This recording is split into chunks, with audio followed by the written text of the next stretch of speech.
Welcome to the ancient Celtic world, a landscape of mist and memory stretching across Western Europe long before Roman sandals marked these paths.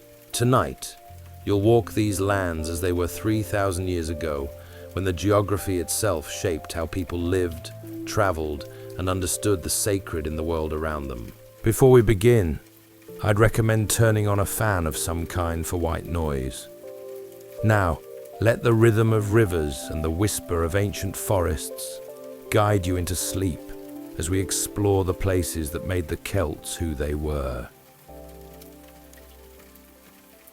You stand on a cliff top somewhere along the Atlantic coast, and the wind carries salt spray that touches your face with cool fingers. This isn't the dramatic, crashing violence of a storm, just the steady, persistent presence of an ocean that has always been here and will always be here, shaping everything it touches. Below you, waves roll in with the kind of patience that measures time in centuries rather than seconds. The Celts who lived here, roughly between 800 years before the Common Era and the time when Rome began extending its reach northward, understood something about edges. They built their lives along this tremendous border where land met water, where the known world simply stopped and something else began. You might think of it as the end of things, but they saw it differently, as a place of beginnings, of possibilities, of thin boundaries between the everyday and the eternal. The coastline beneath your feet runs for thousands of miles, from what you'd now call Spain up through modern France and into the British Isles. It's not a straight line. Nothing in Celtic geography ever is. Instead, the Atlantic coast curves and doubles back on itself, creating countless harbors, inlets, peninsulas, and small protected coves where boats could shelter from the bigger moods of the ocean. Stand here long enough, and you notice the rocks. They're not the fresh, sharp-edged kind you might find in younger mountains. These have been worn smooth by millennia of water and wind, rounded into shapes that feel almost intentional, almost sculptural. The Celts noticed these too, of course. Some rocks they marked with spirals and circles, patterns that might have meant something about the seasons, the stars, or simply the human need to say, "I was here," in a way that would outlast a single lifetime. The beaches, where they exist, aren't the sandy vacation spots you might imagine. Many are composed of stones that click and clatter with each retreating wave, a sound like ancient dice being cast over and over again. Walking on them requires a particular kind of attention. You have to watch where you place each foot, moving with deliberate care. Perhaps this is why these beaches felt sacred to the people who lived here. Any path that demands your full presence becomes, in its way, a meditation. You'd find shellfish in the tidal pools, of course, limpets clinging to rocks with stubborn determination, mussels clustered in blue-black colonies, crabs scuttling sideways into crevices as your shadow passes over them. These weren't just food sources, though they were certainly that. They were also calendars of a sort, their presence and abundance shifting with seasons, tides, and lunar cycles, in ways that people learned to read as fluently as you might read a weather app on your phone. The smell here is distinctive, that particular combination of seaweed, salt, and something else harder to name. Maybe it's the scent of distance itself, the olfactory reminder that beyond this edge lies nothing familiar, nothing mapped, just possibility and myth. On certain mornings, when fog rolls in from the water, the world contracts to a grey sphere perhaps 50 feet in diameter, and you could believe you're anywhere, anywhen, untethered from the specific coordinates of time and place. Seabirds wheel overhead, and their calls have a quality that seems designed to enhance the sense of vastness. Gulls, yes, but also gannets and fulmars, and the occasional puffin in the northern reaches, their improbable beaks giving them the appearance of birds who aren't taking themselves too seriously. The Celts, who seem to find meaning in most things natural, probably had stories about these birds, messengers perhaps, or transformed humans, or simply themselves, living out their bird lives with the same mixture of purpose and randomness as anyone else. The tides here are significant. In some places along this coast, the difference between high and low tide can exceed 30 feet, revealing entirely new landscapes twice daily. Channels that were navigable at mid-morning become impassable by afternoon. Rocks that were hidden hazards emerge as obvious obstacles. If you were traveling by boat, and many Celts were, you had to understand these rhythms at a level deeper than intellectual knowledge. You had to feel them in your body, sense them in your bones. This is where we begin our journey through Celtic geography, here at this edge where ocean meets land.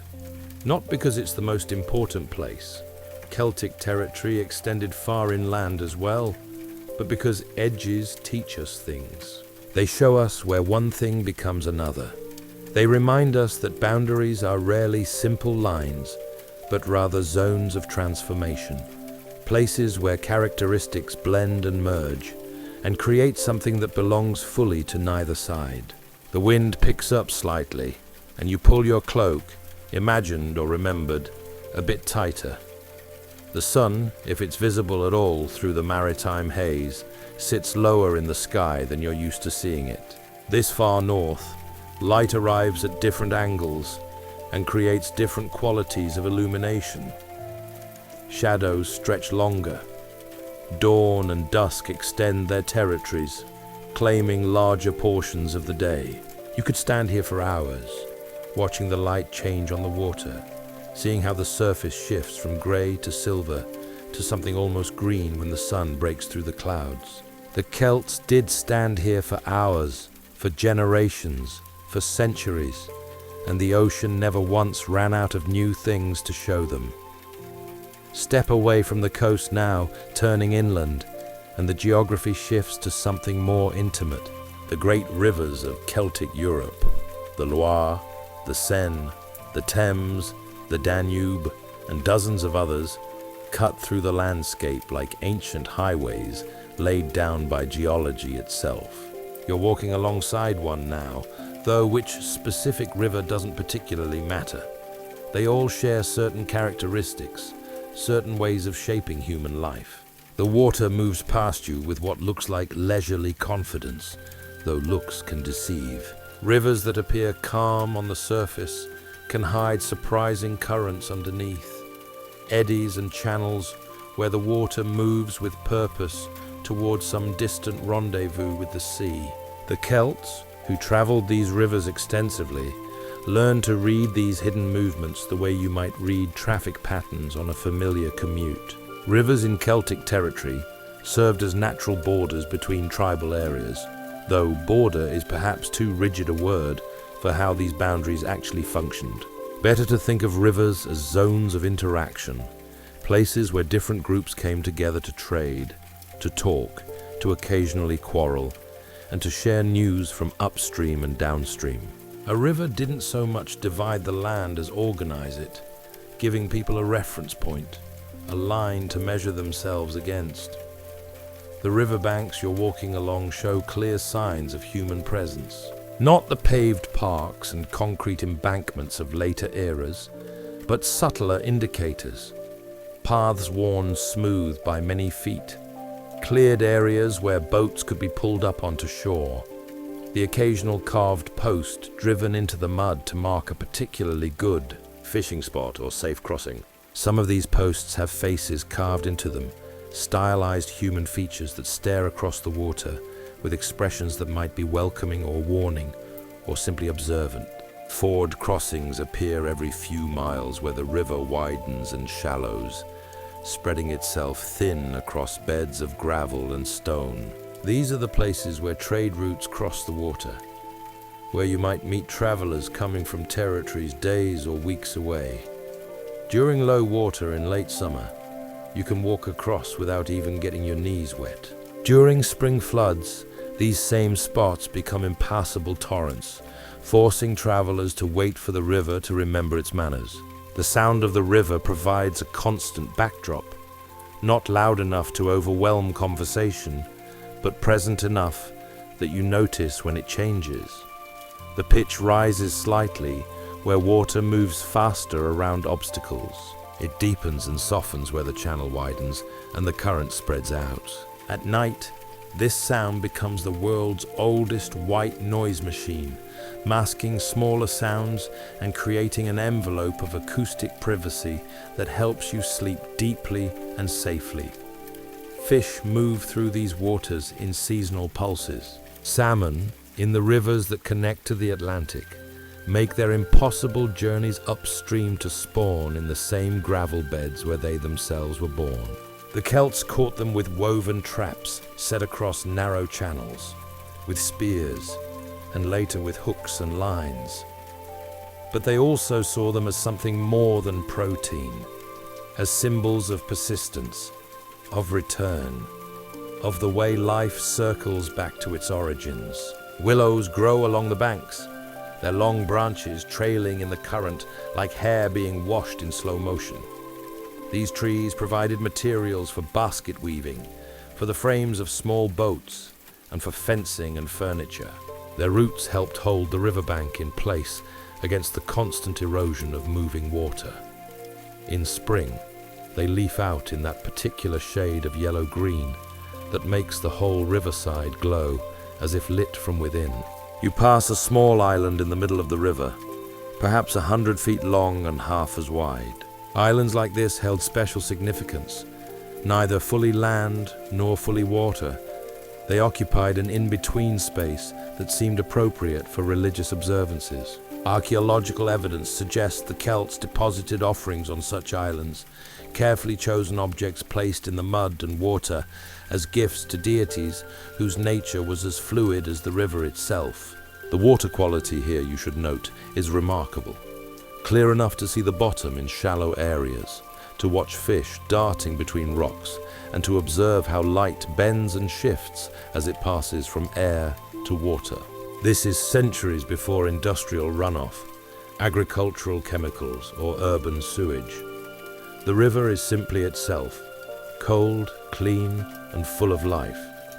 Occasionally, you hear a splash as something enters the water.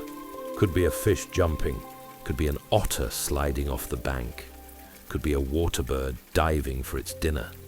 The Celts lived in a landscape where they were never quite alone, where the presence of other creatures was constant and largely unremarkable.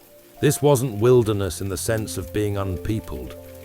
It was simply a world where humans were one species among many, no more or less at home than the herons standing motionless in the shallows. As evening approaches, mist begins to rise from the water's surface, creating layers of visibility. You can see the far bank clearly, where the mist hasn't yet risen. Below that, a band of white obscures everything. Below that, visible again, the dark water continues its patient journey. The effect is disorienting and beautiful, as if the river is slowly disappearing into some other realm, leaving behind only fragments of itself for your perusal. Traveling by river, you realize, must have been simultaneously practical and magical. Practical, because the river does the work of moving you, carrying boats downstream with minimal effort, allowing you to cover distances that would take days on foot. Magical, because rivers lead you into unknown territory, around bends where you can't see what waits, past landmarks that might or might not be friendly, toward destinations that exist in story and rumor before they become solid ground beneath your feet. You settle beside the water for the night, and the river continues its conversation with itself, a murmur of current over stone, a whisper of water against the bank, a liquid language older than words. Morning finds you at the edge of a forest, and you pause before entering, not out of fear exactly, but out of respect for the shift in atmosphere you're about to experience. Forests in Celtic Europe were extensive, far more so than today, covering perhaps 2/3 of the usable land. They weren't the neat, managed woodlands you might visit on a Sunday afternoon. These were deep, old-growth forests, where trees had been growing undisturbed for centuries, creating ecosystems of impressive complexity. The canopy above you is thick enough to dim the light, creating a perpetual twilight even at midday. Oak trees dominate in many areas, their massive trunks rising straight for 30 or 40 feet, before spreading into branch systems that seem to have their own logic, their own sense of architecture. Some of these oaks are 500 years old, possibly older, making them already ancient by the time the Celts arrived in these territories. Beneath the oaks, smaller trees fill the understory: hazel and holly, rowan and birch. Each species has its own niche, its own preferred conditions of light and soil and moisture. The hazel provides nuts that were a crucial food source, rich in fats and proteins. The holly stays green year-round, a reminder during winter that life persists even when it appears to sleep. The rowan, with its bright red berries, features in countless Celtic stories as a protective tree, capable of warding off unwanted spiritual attention. The forest floor is surprisingly open in places. The deep shade cast by the canopy prevents too much undergrowth, creating aisles between the trees where you can walk relatively easily. Your feet press into a carpet of leaf mold built up over decades, maybe centuries, springy and slightly damp, even in dry weather. This organic layer stores water, filters it, and slowly transforms dead leaves into soil with the help of fungi, insects, and time. Mushrooms appear after rain, sudden and improbable. Some are the familiar brown toadstools of children's book illustrations. Others are stranger, bright red caps spotted with white shell fungi growing out of tree trunks like woody semicircles, and puffballs that release clouds of spores when disturbed. The Celts knew which were edible and which would kill you. Knowledge passed down through generations of careful observation and occasional tragedy. Sound behaves differently in the forest. It's absorbed by all this organic matter, deadened and softened, so that noises don't carry as far as they would in open country. A person could be 50 feet away, and you might never know they were there if they moved quietly. This acoustic privacy is both comforting and slightly unnerving, depending on your mood and circumstances. Birds call from the canopy, though you rarely see them. Woodpeckers hammer at dead wood, excavating insects with focused determination. Crows converse in their scratchy voices about matters of importance to crows. In spring, the dawn chorus becomes almost overwhelming, with hundreds of birds simultaneously declaring their territories, advertising their fitness, and celebrating the simple fact of having survived another night. The Celts didn't see forests as obstacles to be cleared, at least not initially. They saw them as resources to be managed, used, and respected. You harvested timber for building, of course, but carefully, taking trees in ways that allowed the forest to regenerate. You grazed pigs on the acorns that fell in autumn, fattening them on nuts that would otherwise rot on the ground. You coppiced certain trees, cutting them to stumps that would then send up multiple straight shoots, useful for tool handles, fence posts, and firewood. Sacred groves existed within these forests, clearings where trees had been deliberately arranged or preserved to create spaces for religious observance. These groves weren't marked with signs or obvious indicators. You had to be shown where they were and taught to recognize the subtle signs that marked a place as set apart. A particular pattern of trees, a spring emerging from the ground, a rock formation that looked almost but not quite intentional. The light in these groves had a quality you don't find anywhere else, filtered through leaves, so it arrives green-tinted, soft, and diffused. Standing in a grove at midday felt like being underwater, suspended in some medium denser than air, but lighter than liquid.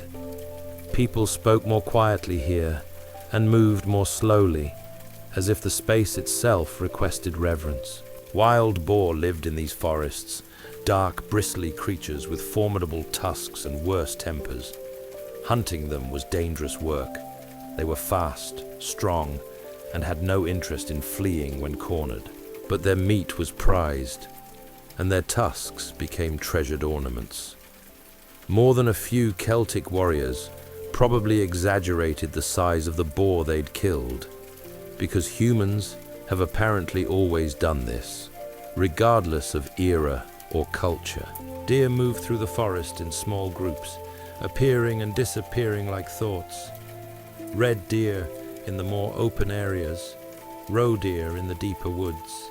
Their paths created tracks that humans followed, learning the routes that connected water sources, feeding areas, and safe resting spots. If you were traveling through an unfamiliar forest, following a deer path was often your best strategy. Animals rarely maintain trails that don't lead somewhere useful. The boundary between forest and clearing wasn't sharp. Trees gradually thinned, letting in more light, allowing grasses and meadow flowers to grow. These edges were particularly rich in plant and animal life, benefiting from characteristics of both environments. People tended to settle near these boundaries, building their homes where forest and open land met, giving them access to both timber and grazing, hunting and farming. At night, the forest becomes a different entity. Darkness arrives more completely here, less diluted by starlight or moon. Sounds become harder to place, to identify, and to judge for distance.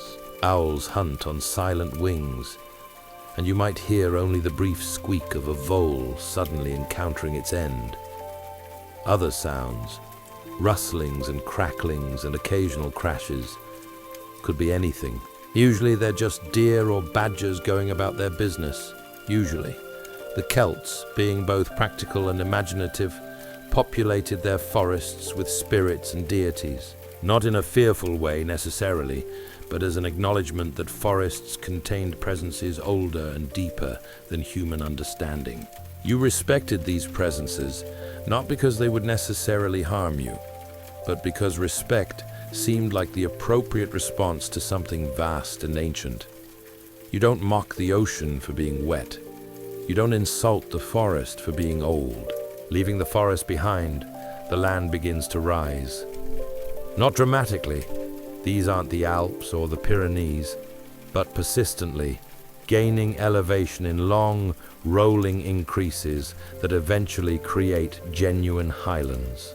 The Celts built many of their most impressive settlements on these hills, fortified sites that later archaeologists would call hill forts, though that name makes them sound more purely military than they actually were. You're climbing one now, following a path that switchbacks up the slope in a way that suggests it's been used for a very long time. The gradient is steep enough to make your breathing quicken, but not so steep as to be genuinely difficult. The Celts who lived here climbed this path daily, carrying water, firewood, food, children, and all the materials of daily life. And they did it without complaint, because this is simply where they'd chosen to live. The view opens up as you climb. Behind you, the forest you just left spreads across the lowlands like rumpled green fabric. Rivers glint silver where they catch the light. Individual trees begin to merge into a general impression of treeness. This is part of why hilltops appeal to the Celts. The advantage of seeing things coming from far away, whether those things were weather, enemies, or trading parties bringing goods from distant territories. The hill itself is shaped by geology that happened millions of years ago, layers of rock tilted and exposed by forces that make human concerns seem adorably brief. Limestone in some areas, granite in others, and occasionally the dark volcanic stone that holds heat during the day and releases it slowly at night. The Celts didn't know the technical names for these rocks, but they knew their properties, knew which made good building stones, which held an edge when shaped into tools, which were worth the effort of quarrying and which weren't. Heather grows on the upper slopes, tough plants adapted to thin soil and exposure.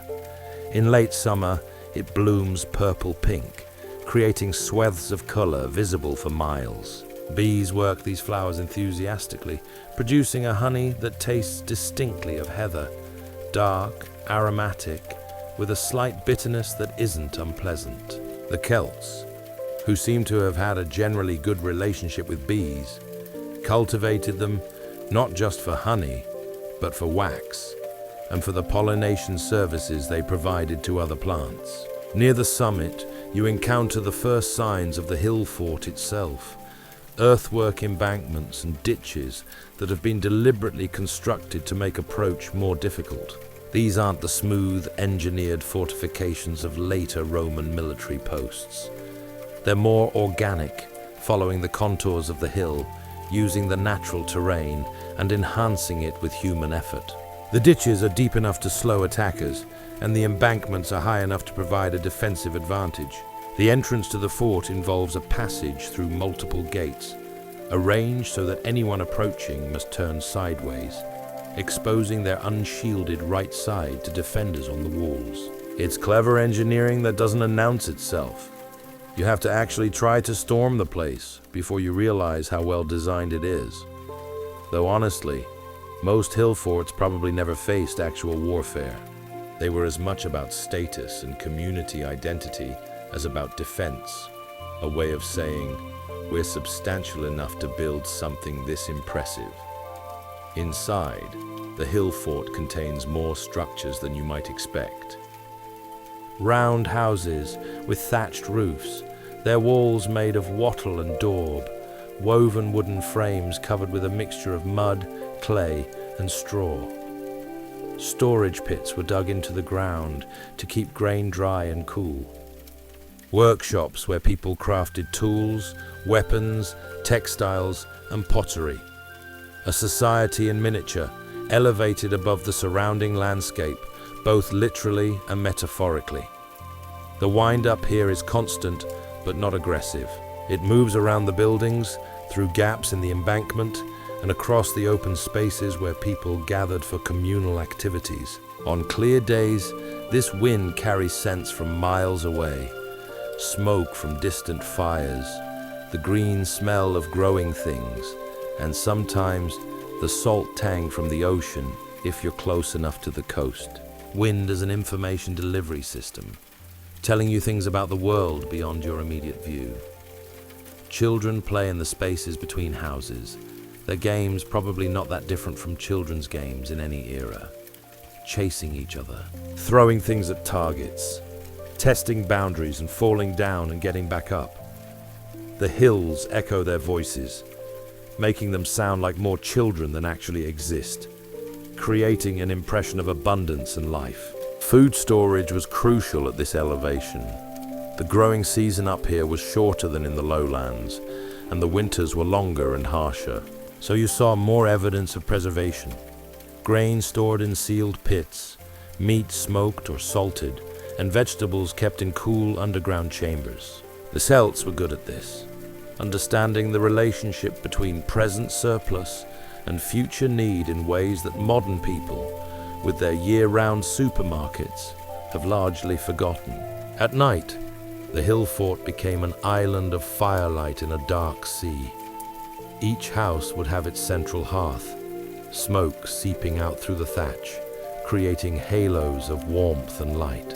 People gathered around these fires to eat, to talk, and to work on projects that required light, leatherwork, textile production, and the endless necessary repairs that kept life functioning. Stories were told at these fires, histories passed down, news shared, and jokes that made people laugh despite the cold outside. The stars above a hill fort seemed closer than they did at lower elevations, and certainly brighter. Without light pollution of any kind, the night sky revealed itself in full. The Milky Way, a luminous river, planets clear and steady, and constellations that the Celts knew by different names, but recognized just as clearly. Some people believe the Celts were sophisticated astronomers, tracking celestial movements to plan their agricultural calendar. Others think they just looked up and enjoyed the show. From this height, sunrise and sunset acquired extra significance. You could watch the sun emerge from the horizon, growing from a suggestion to a presence to a fully established fact, flooding the world with light that moved across the landscape in visible waves. In the evening, the process reversed. Shadows lengthening, colors shifting from gold to amber, to that particular blue that exists only briefly between day and night.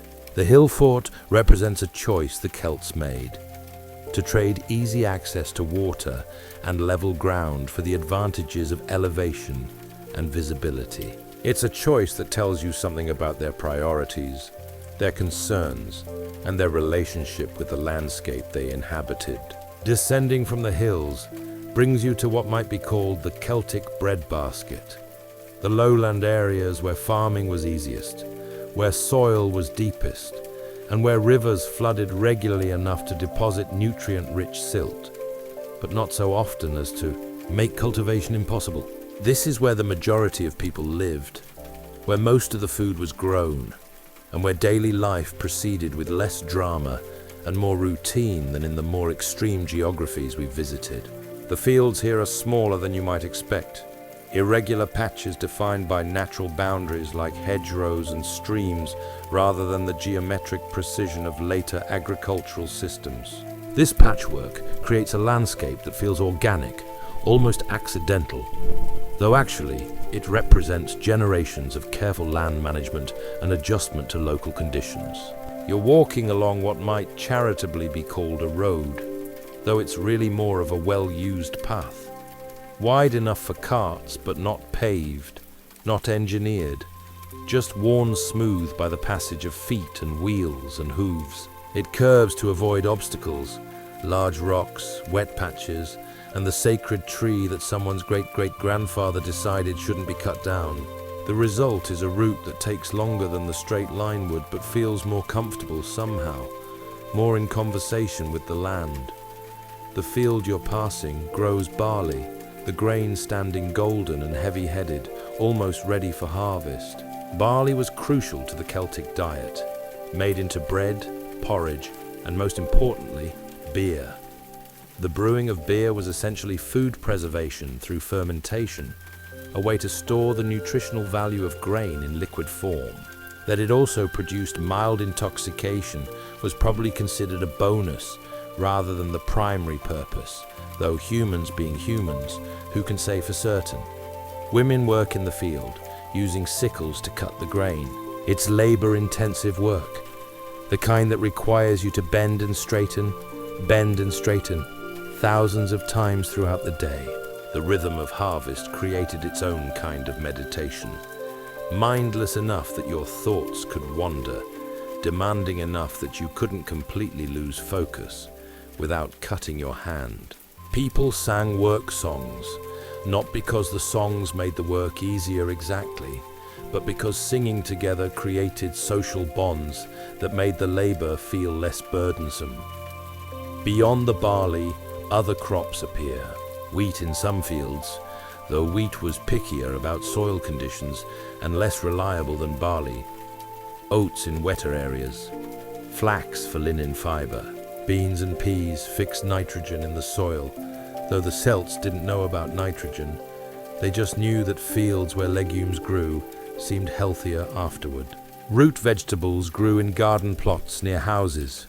Onions, turnips, and carrots of the thin, pale variety that hadn't yet been bred into the fat orange cylinders you know.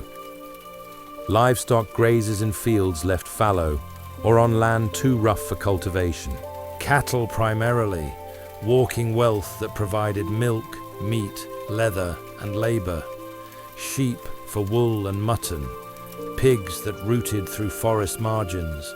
Horses that ranged from sturdy working animals to the finer breeds that wealthy Celts prized for their speed and beauty. The Celts were skilled horsemen, though they used chariots more than riding for warfare and ceremony. The cattle you see are smaller than modern breeds and shaggier, with horns that curve forward in ways that look slightly impractical, but probably served some evolutionary purpose. They're mostly red-brown, occasionally black, or a mottled combination. They watch you pass with that particular bovine expression that suggests they're thinking profound thoughts or no thoughts at all. It's genuinely hard to tell which. A small stream cuts through the landscape, bordered by rushes and sedges. This is where people come for water, washing, and the myriad tasks that require fresh water close at hand. Someone has laid flat stones as stepping points to cross without getting wet. A small infrastructure project that makes everyone's life slightly easier and probably took one person a few hours to accomplish. Such improvements accumulated over generations, gradually making the landscape more habitable, more domesticated, without ever quite taming it. You pass through a small settlement, 3 or 4 families living in proximity, sharing labor and resources, and probably a fair amount of gossip. The houses are similar to those in the hill fort, but perhaps slightly larger, taking advantage of the more generous building space available in lowland areas. Each has a small fenced garden, with animals penned at night to protect them from wolves and thieves, though honestly, wolves were probably less common than Celtic people claimed. Blaming wolves for missing sheep is a time-honored tradition that predates the Celts by millennia. Children help with farm tasks appropriate to their age and size, shooing birds from ripening grain, collecting eggs, and watching over grazing animals. An elderly man works on repairing a woven fence, his hands moving with the automatic skill of someone who's done this particular task hundreds of times. A woman grinds grain using a rotary quern, 2 circular stones that transform hard grain into usable flour through the application of circular motion and significant time. The lowlands lack the drama of coasts, the mystery of forests, and the defensive advantage of hills. What they offer instead is sufficiency, enough good land to grow enough food to support enough people to create viable communities. This is where Celtic culture actually happened, in the daily routines of planting and harvesting, the seasonal rounds of agricultural labor, and the slow accumulation of small harvests that added up to survival. The sky here feels larger than in the forest, smaller than on the hills. It's present, but not overwhelming, providing weather in measured doses, rain when needed, sun for ripening, and wind to scatter chaff during threshing. The Celts watched the sky constantly, looking for signs that would help them time their agricultural activities. They didn't have meteorology, but they had observation, pattern recognition, and generations of accumulated knowledge about how clouds and wind and animal behavior predicted coming weather. As afternoon settles into evening, smoke rises from cooking fires. The smell of bread baking, stew simmering, and the yeasty aroma of fermenting beer. These are the smells of human settlement, of civilization in the most basic sense. People creating food from raw materials, transforming grain and meat and vegetables into meals that would fuel tomorrow's labor. In the lowlands, the Celtic world reveals itself as fundamentally agricultural, based on understanding plants and animals and seasons, and on working with nature rather than against it.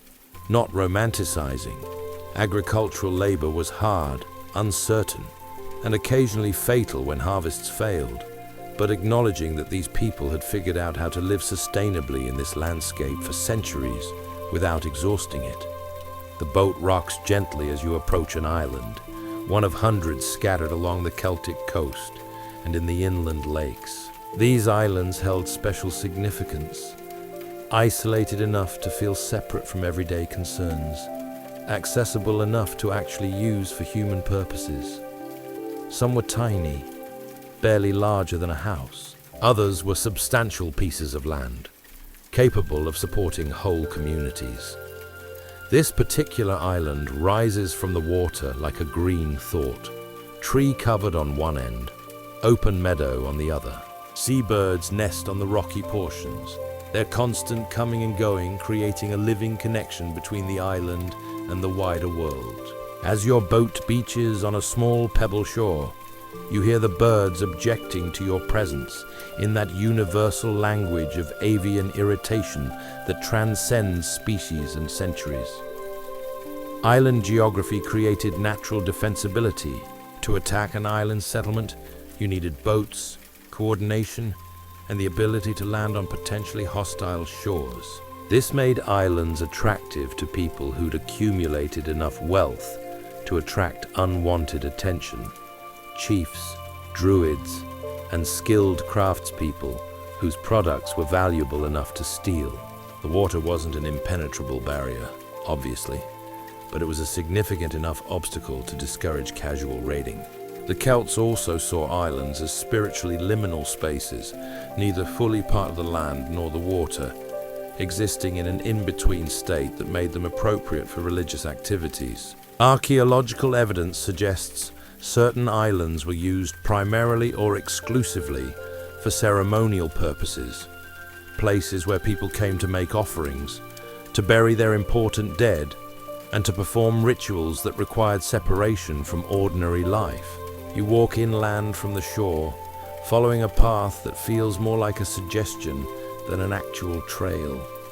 The vegetation here has its own character, shaped by wind and salt spray, leaning away from the prevailing winds as if trying to escape.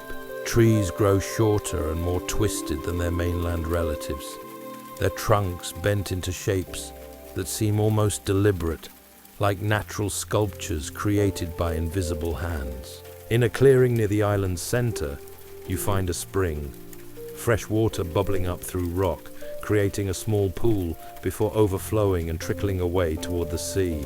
Springs on islands were particularly precious because while you're surrounded by water, almost none of it is drinkable. This spring has been enhanced with stonework, someone taking time to line the pool to create a reliable water source that won't collapse or become contaminated. Objects have been placed around the spring: bronze brooches, iron pins, small clay figures, and coins from the later period when Celtic tribes began minting their own currency.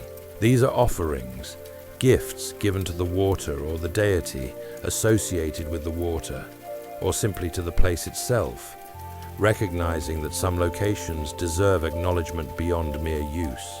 You don't touch these offerings, partly out of respect, partly because there's something unsettling about taking things that were meant for someone or something else. The island supports a small population, perhaps 20 people living in 3 or 4 households. They farm the open land, fish the surrounding waters, maintain the spring, and probably trade with the mainland regularly enough to prevent the complete isolation that would make island life unsustainable. But there's also a quality of apartness here, a sense that island dwellers exist slightly outside the normal flow of mainland life, following rhythms dictated by tides and seasons, and the practical limitations of island existence. Children grow up with water as a constant presence, learning to swim young because falling off docks or out of boats is an occupational hazard of island life. They become comfortable with boats in ways that landlocked children never quite manage, understanding how vessels interact with water, not as abstract knowledge, but as embodied skill. These children probably thought mainland kids were a bit boring, lacking the excitement of living somewhere you could circumnavigate in an afternoon. The weather on islands feels more immediate than on the mainland. There's nothing to slow the wind, to break up storms, or to moderate temperature swings.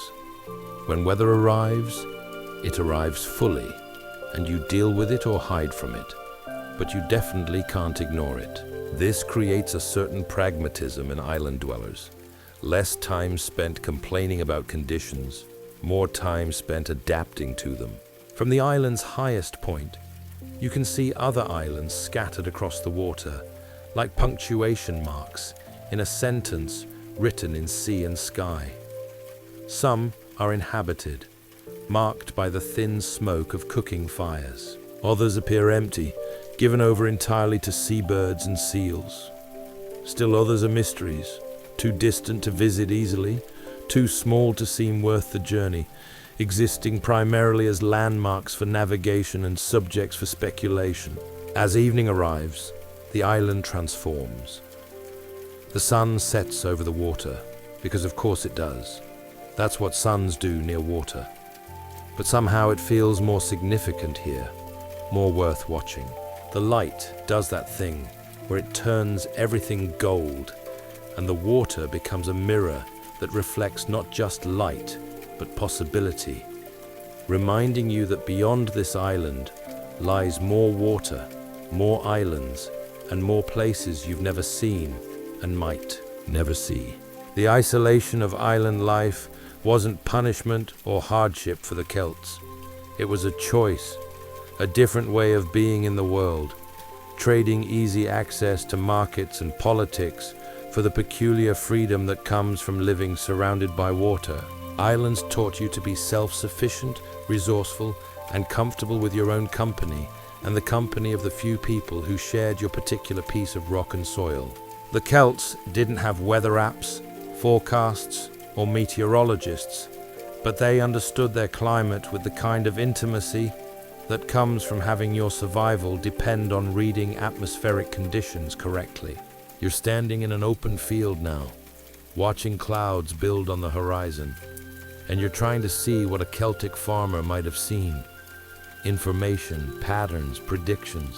The climate of Celtic Europe was temperate and wet, characterized by mild winters, cool summers, and rain that arrived with generous regularity throughout the year. This wasn't the dramatic weather of more extreme latitudes. You didn't get prolonged deep freezes or scorching droughts. What you got instead was consistency, predictability, and the kind of weather that allowed agriculture to flourish if you understood its rhythms.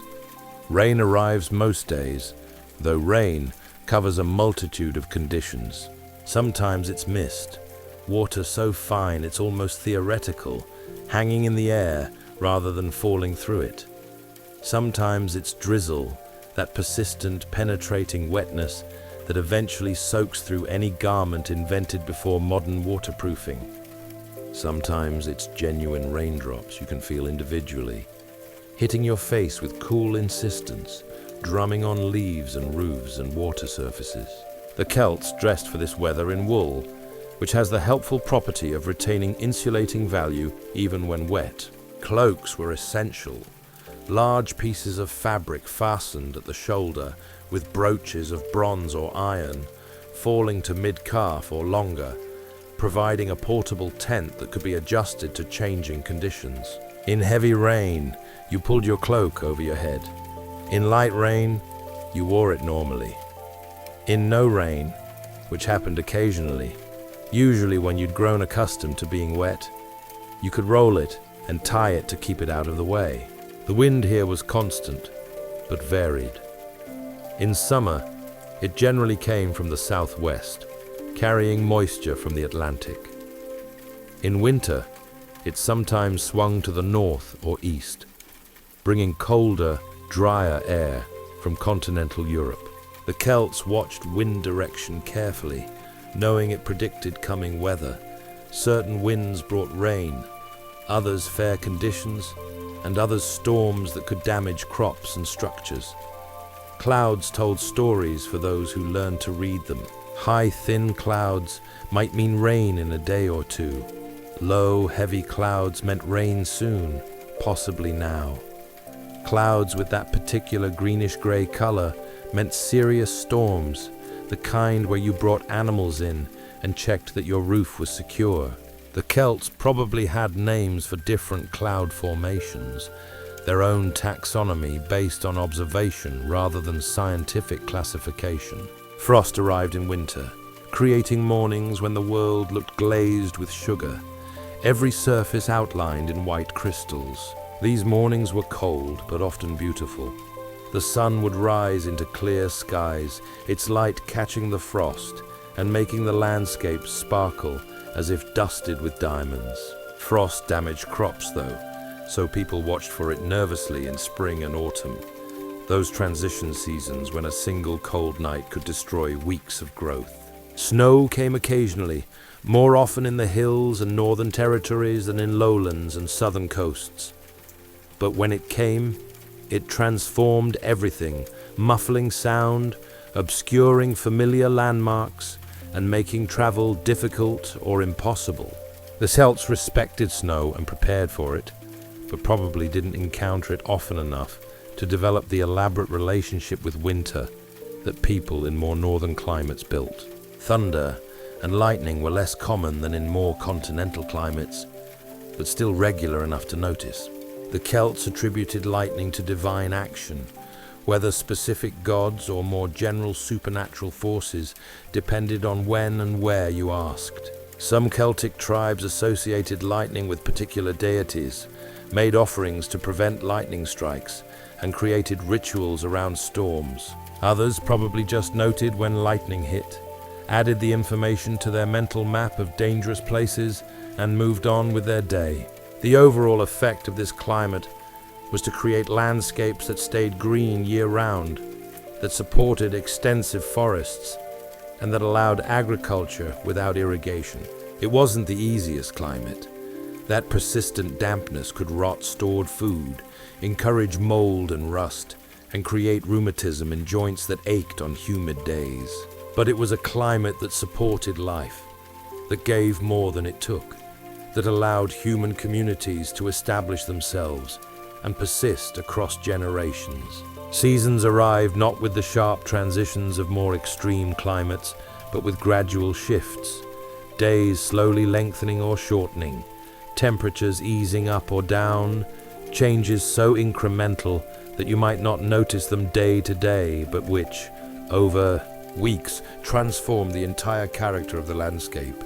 The Celts mark these transitions with festivals, times when the community gathered to acknowledge the turning year, to celebrate survival, and to propitiate gods who controlled agricultural success. Living with this weather required constant small adjustments. You learned which tasks to do in which conditions, threshing grain on dry, windy days when chaff would blow away easily, planting when soil was moist but not waterlogged, harvesting when crops were ripe but before autumn rains turned fields to mud. The calendar wasn't arbitrary dates, but rather a flexible framework organized around weather patterns and plant growth and animal behavior. At night, the weather created different sleeping conditions.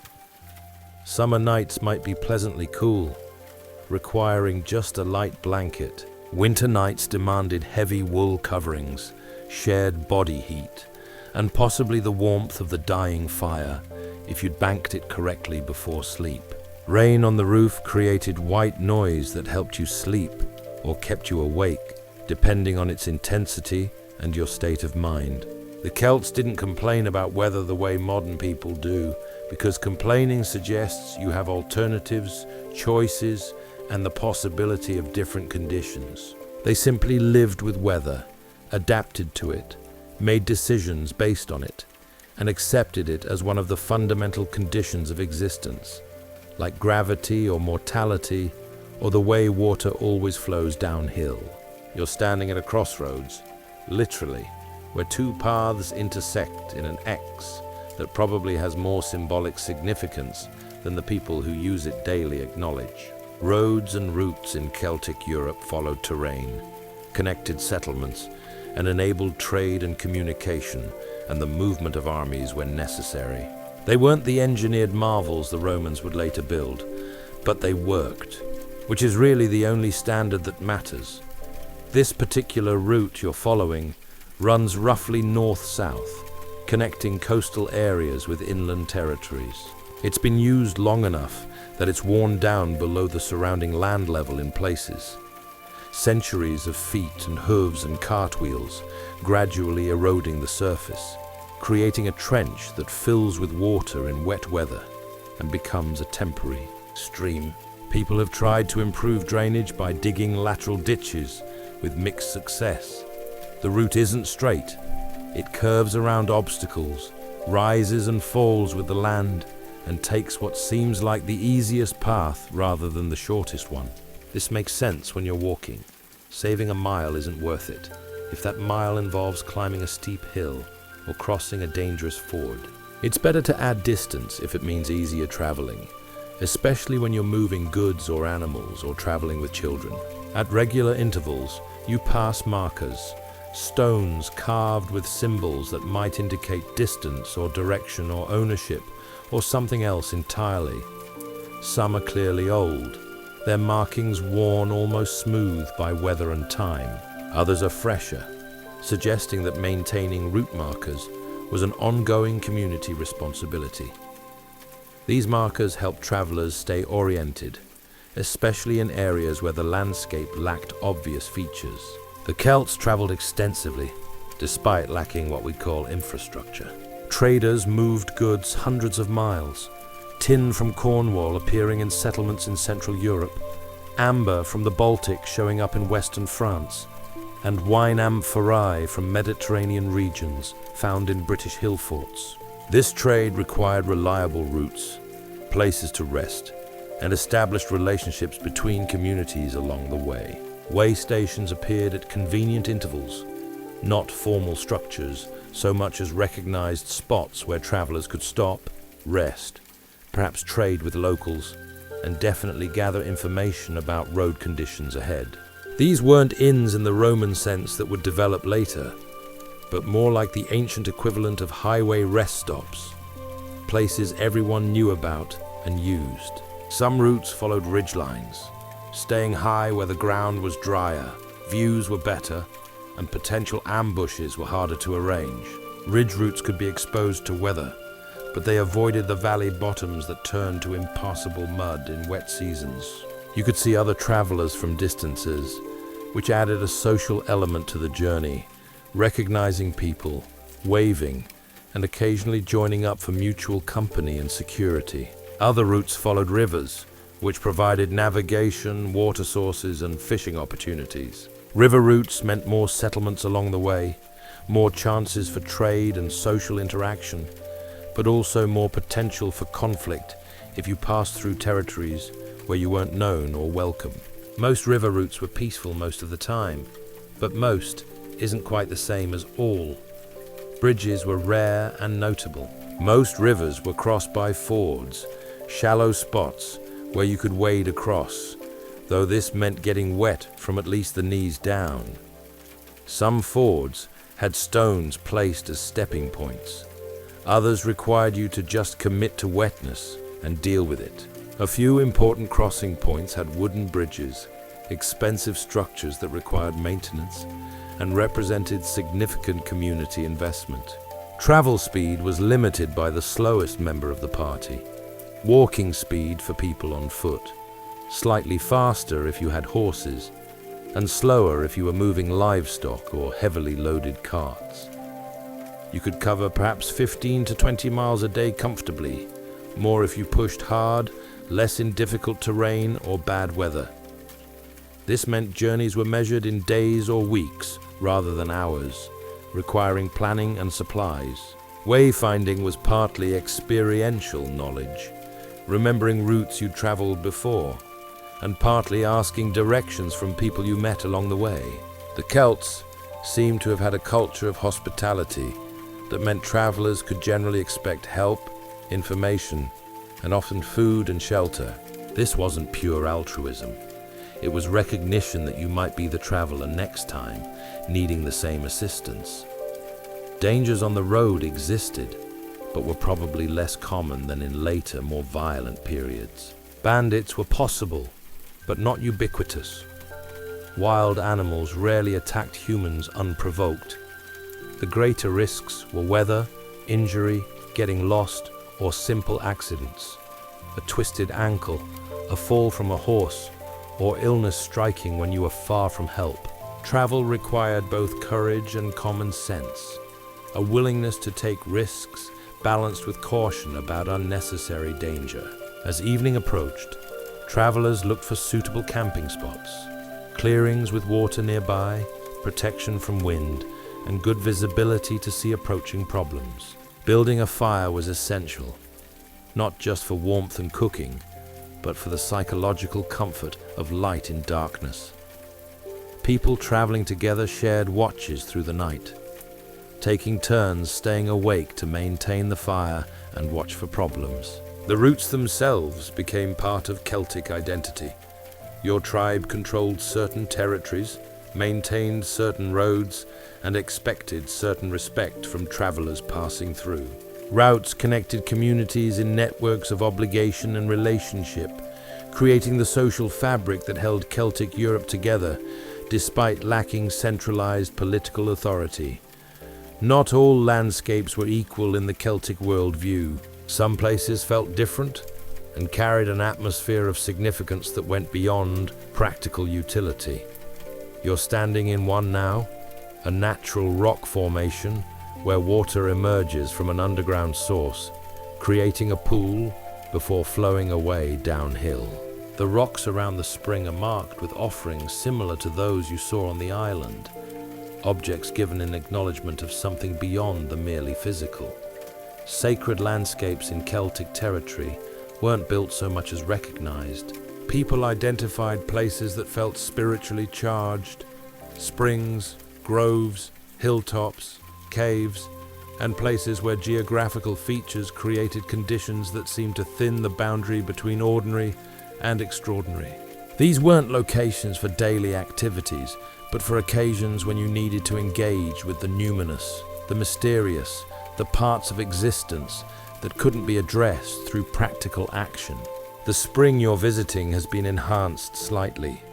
Rocks arranged to improve access to the water, a small cleared area where people can gather, and signs of fires where offerings might have been burned or sacrifices prepared.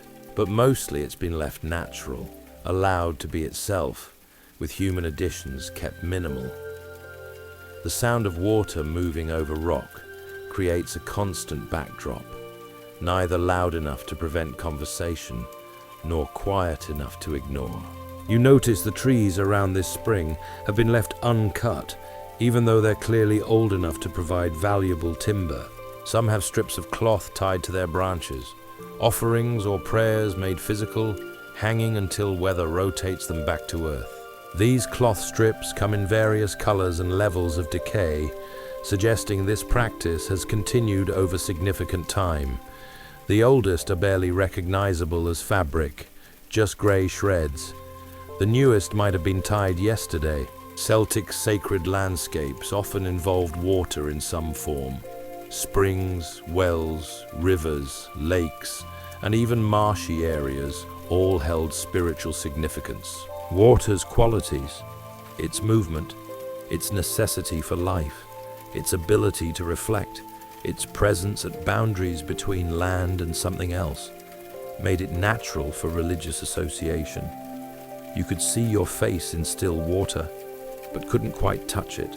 You could drink it, bathe in it, or drown in it. Water was generous and dangerous, life-giving and death-dealing.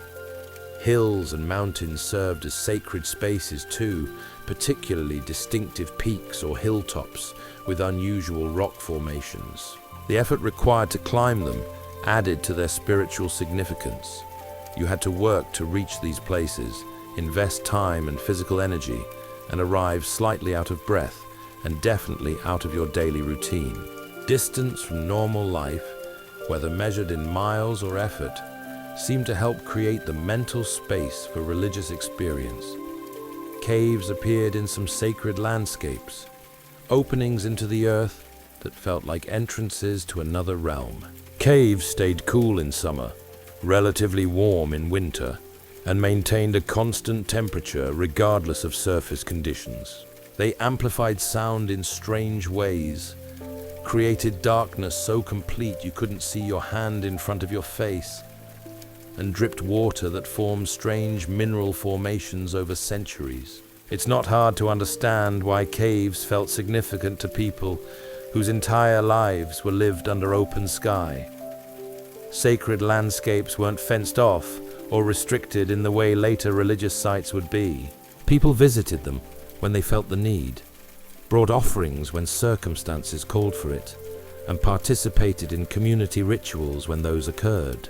But these places also just existed in the landscape, part of the normal geography, encountered during daily travel, and not necessarily requiring an elaborate response every time you passed. Some sacred sites had associated guardians, druids, or other religious specialists who maintained the sites, performed rituals, interpreted signs, and advised visitors on appropriate offerings. But many sacred landscapes had no permanent human presence, just the recognition that this place was different, deserved respect, and should be treated accordingly. The boundaries of sacred landscapes were sometimes marked, sometimes not. You might find carved posts at the entrance to a sacred grove, or you might just feel the shift in atmosphere as you entered, some combination of visual cues and psychological projection that told you this space was set apart. Animals seemed to recognize these boundaries too. Sacred groves often showed less evidence of deer damage, as if even wildlife understood these trees shouldn't be eaten. Natural phenomena at sacred sites were observed and interpreted. A spring that increased its flow might indicate divine approval. Trees that grew in unusual ways suggested supernatural influence. Rocks that rang when struck became bells for calling community attention. Birds that appeared regularly acquired symbolic meaning.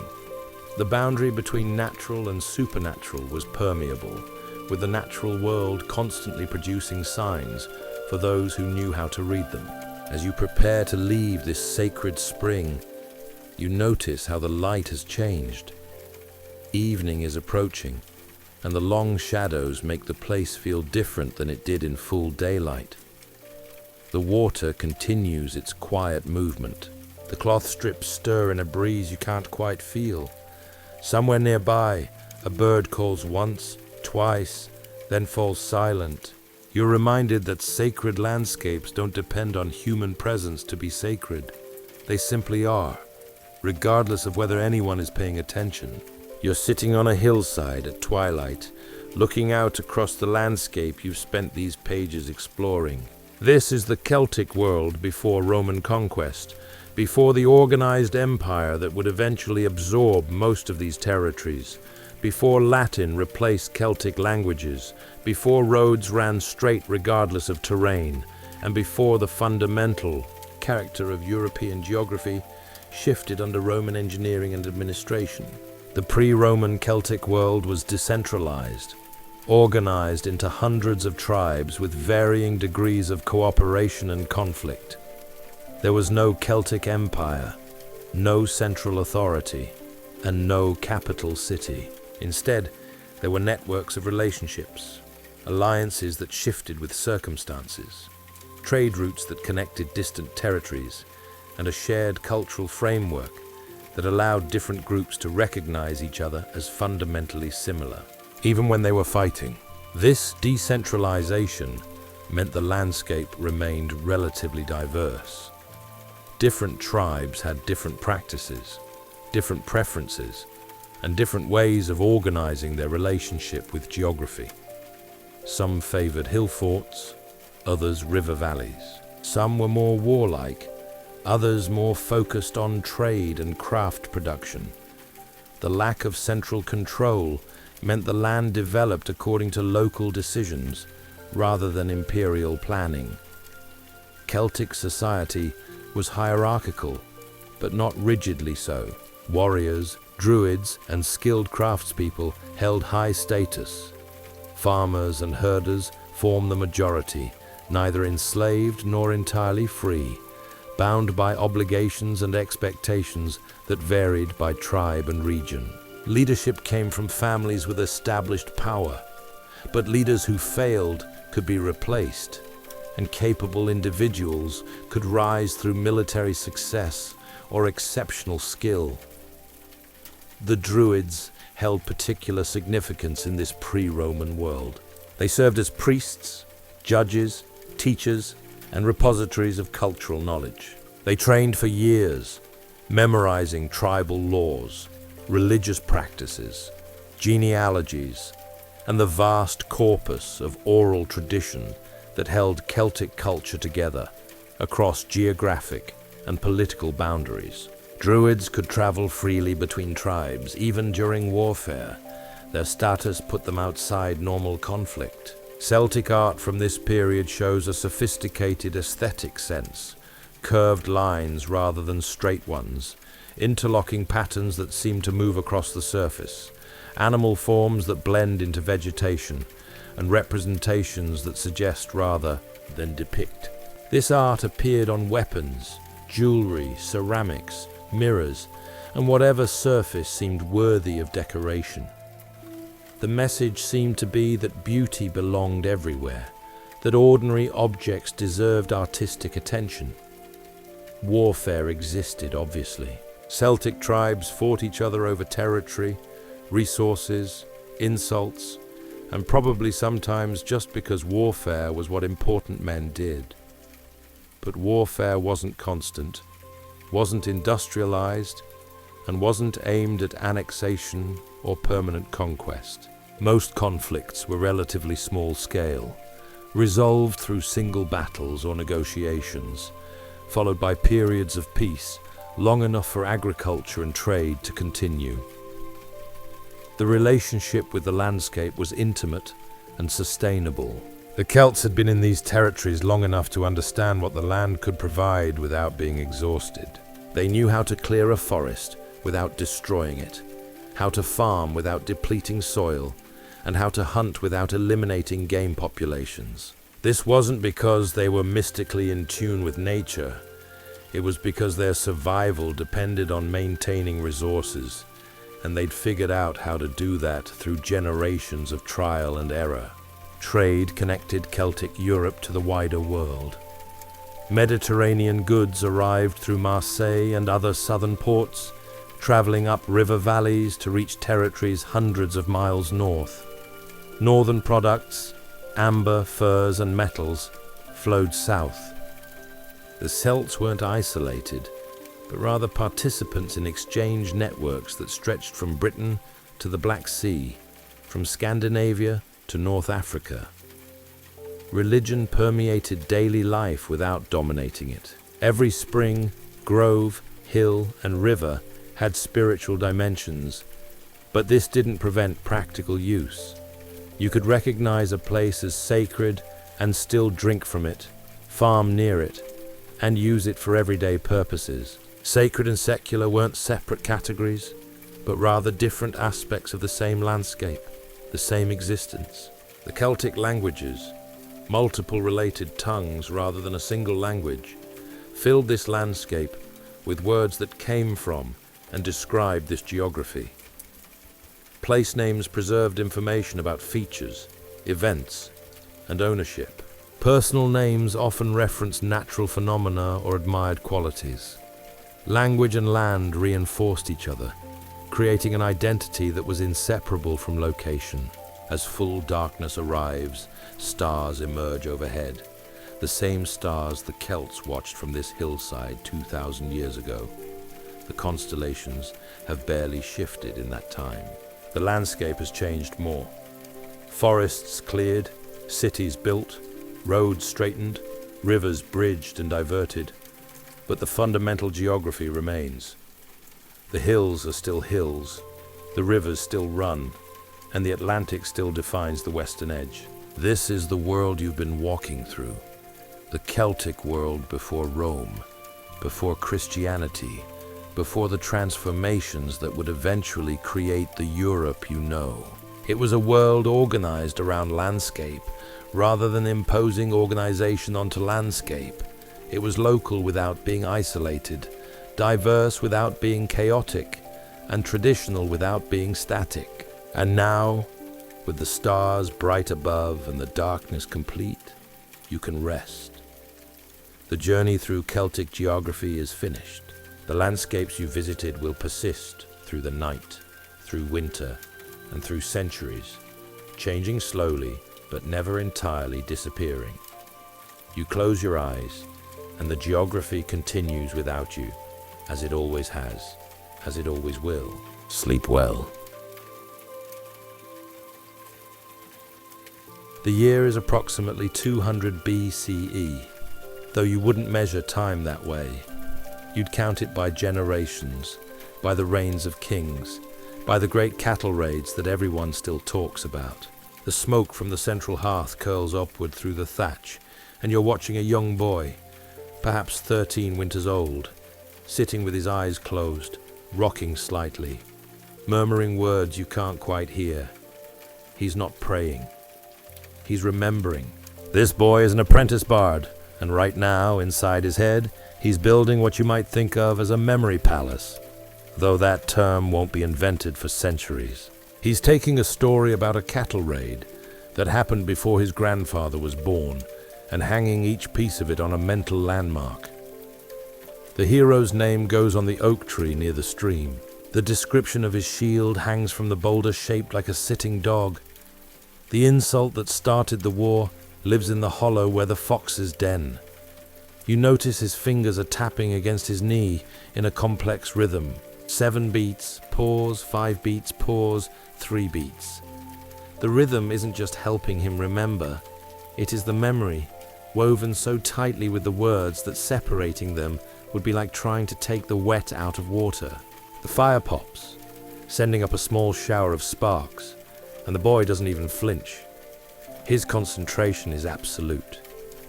You've seen people concentrate before, hunters tracking deer, craftsmen working silver. But this is different.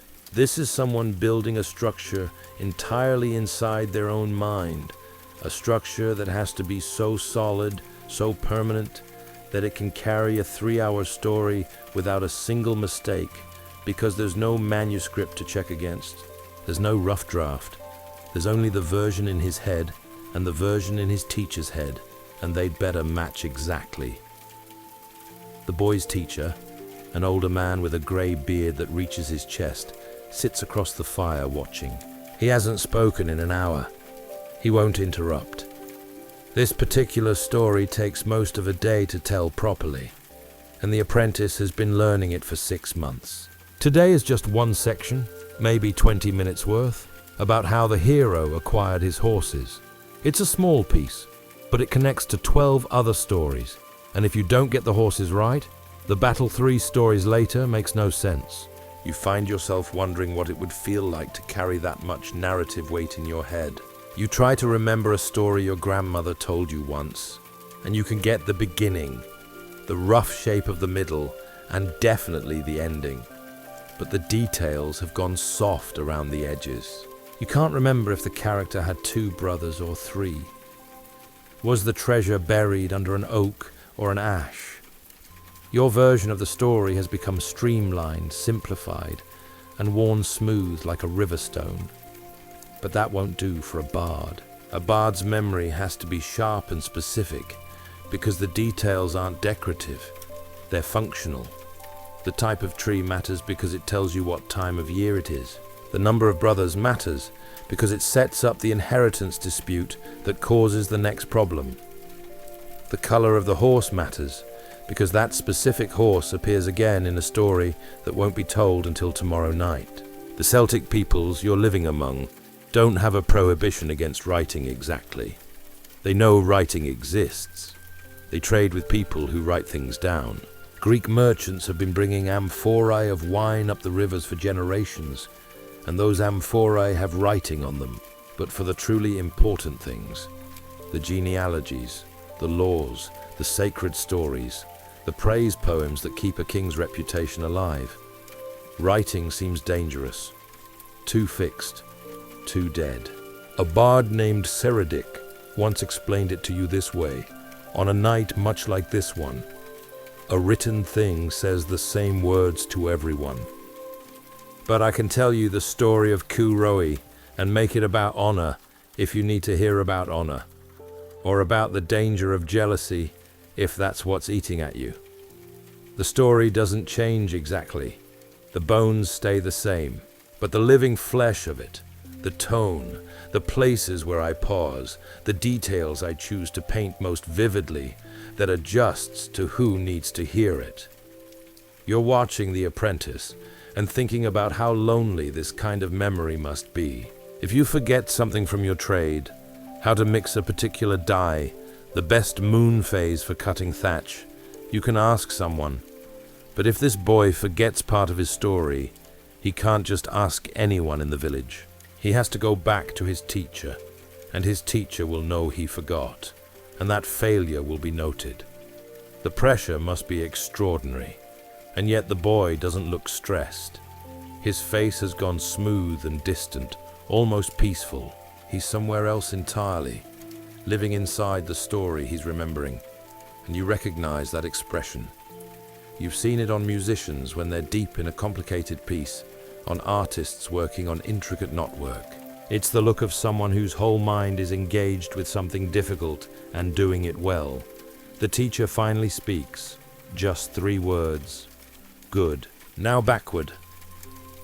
The boy opens his eyes, takes a breath, and begins to recite the same section in reverse order.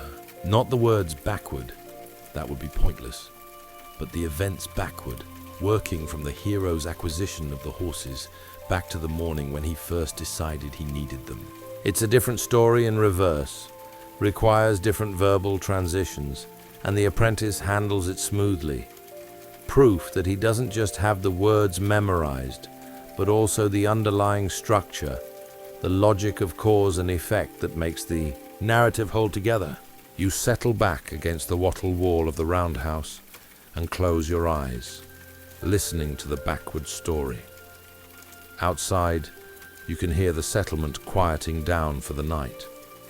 A dog barks once, then falls silent. Someone's cooking pot clinks against stone. The eternal sounds of people settling in, getting comfortable and preparing for sleep. Inside your own head, you try to imagine carrying 100 stories this way, or 200, or 500. The scope of it makes you dizzy. These bards are living libraries and walking archives, and they move through the world with all that narrative weight balanced perfectly in their minds, ready to pull out the right story at the right moment to entertain, to teach, and to preserve the memory of people who would otherwise vanish completely. The smoke drifts, the fire settles. The apprentice reaches the beginning of the backward story, and his teacher nods once, satisfied. Tomorrow, they'll do it again, and the day after that, and for months more, until the story is so embedded in the boy's memory that he could recite it while walking, while eating, or while half asleep, until it becomes as much a part of him as his own name. You're at a tribal gathering now, a few years later, watching 3 different bards work the crowd. It's helping you understand that bard isn't really one job. It's 3, maybe 4, depending on how finely you want to split the categories. The cultures across Celtic lands don't always use the same exact terms, but the roles are remarkably consistent, and tonight you can see all of them in action. Over by the high table, there's a man in his 50s with an elaborately pinned cloak fastened with a bronze brooch that probably cost more than most people's houses. This is a proper bard in the formal sense, what some tribes call a filly in Ireland, or a bard in the British territories. He's the top tier, the one who studied for 20 years, who knows the deep genealogies and the secret mythologies and the praise poems that can make or break a king's reputation. Right now, he's not performing. He's eating venison and discussing something with the king in a low voice. Something about a boundary dispute with a neighboring tribe. You can't hear the details, but you can see the king listening intently, nodding, and occasionally asking a question. The bard's role here isn't entertainment, it's counsel. He knows the genealogies of both tribes going back 15 generations. He knows which families married into which other families, and he knows the stories of how similar disputes were settled 3 generations ago. He's a walking legal library, and the king treats him accordingly. The pay for a top bard like this is substantial. He likely has his own land grant, cattle, exemption from certain taxes, and the right to a specific seat at every gathering. He dresses well. That cloak is dyed in a blue that takes considerable expense to produce. and he carries himself with the quiet confidence of someone who knows the king needs him more than he needs the king. After all, kings come and go, but the bard carries the legitimacy of lineage. No king rules without the blessing of the past, and it's the bard who controls access to that past. Down near the fire, there's a younger man with a small harp, taking requests and telling stories that get people laughing. This is a different kind of bard entirely, still trained, still skilled, but operating in a more popular register. He knows hundreds of stories, but they're shorter, punchier, and more immediately entertaining. He's just finished a tale about a farmer who tried to impress a girl by claiming he could speak to animals, which predictably went wrong in increasingly absurd ways. The crowd loved it. This bard makes his living differently. He doesn't have land grants or a permanent seat at court. Instead, he travels from settlement to settlement, getting fed and housed in exchange for entertainment, and collecting small gifts: a bronze ring, a measure of grain, a young pig. He's not poor by any means.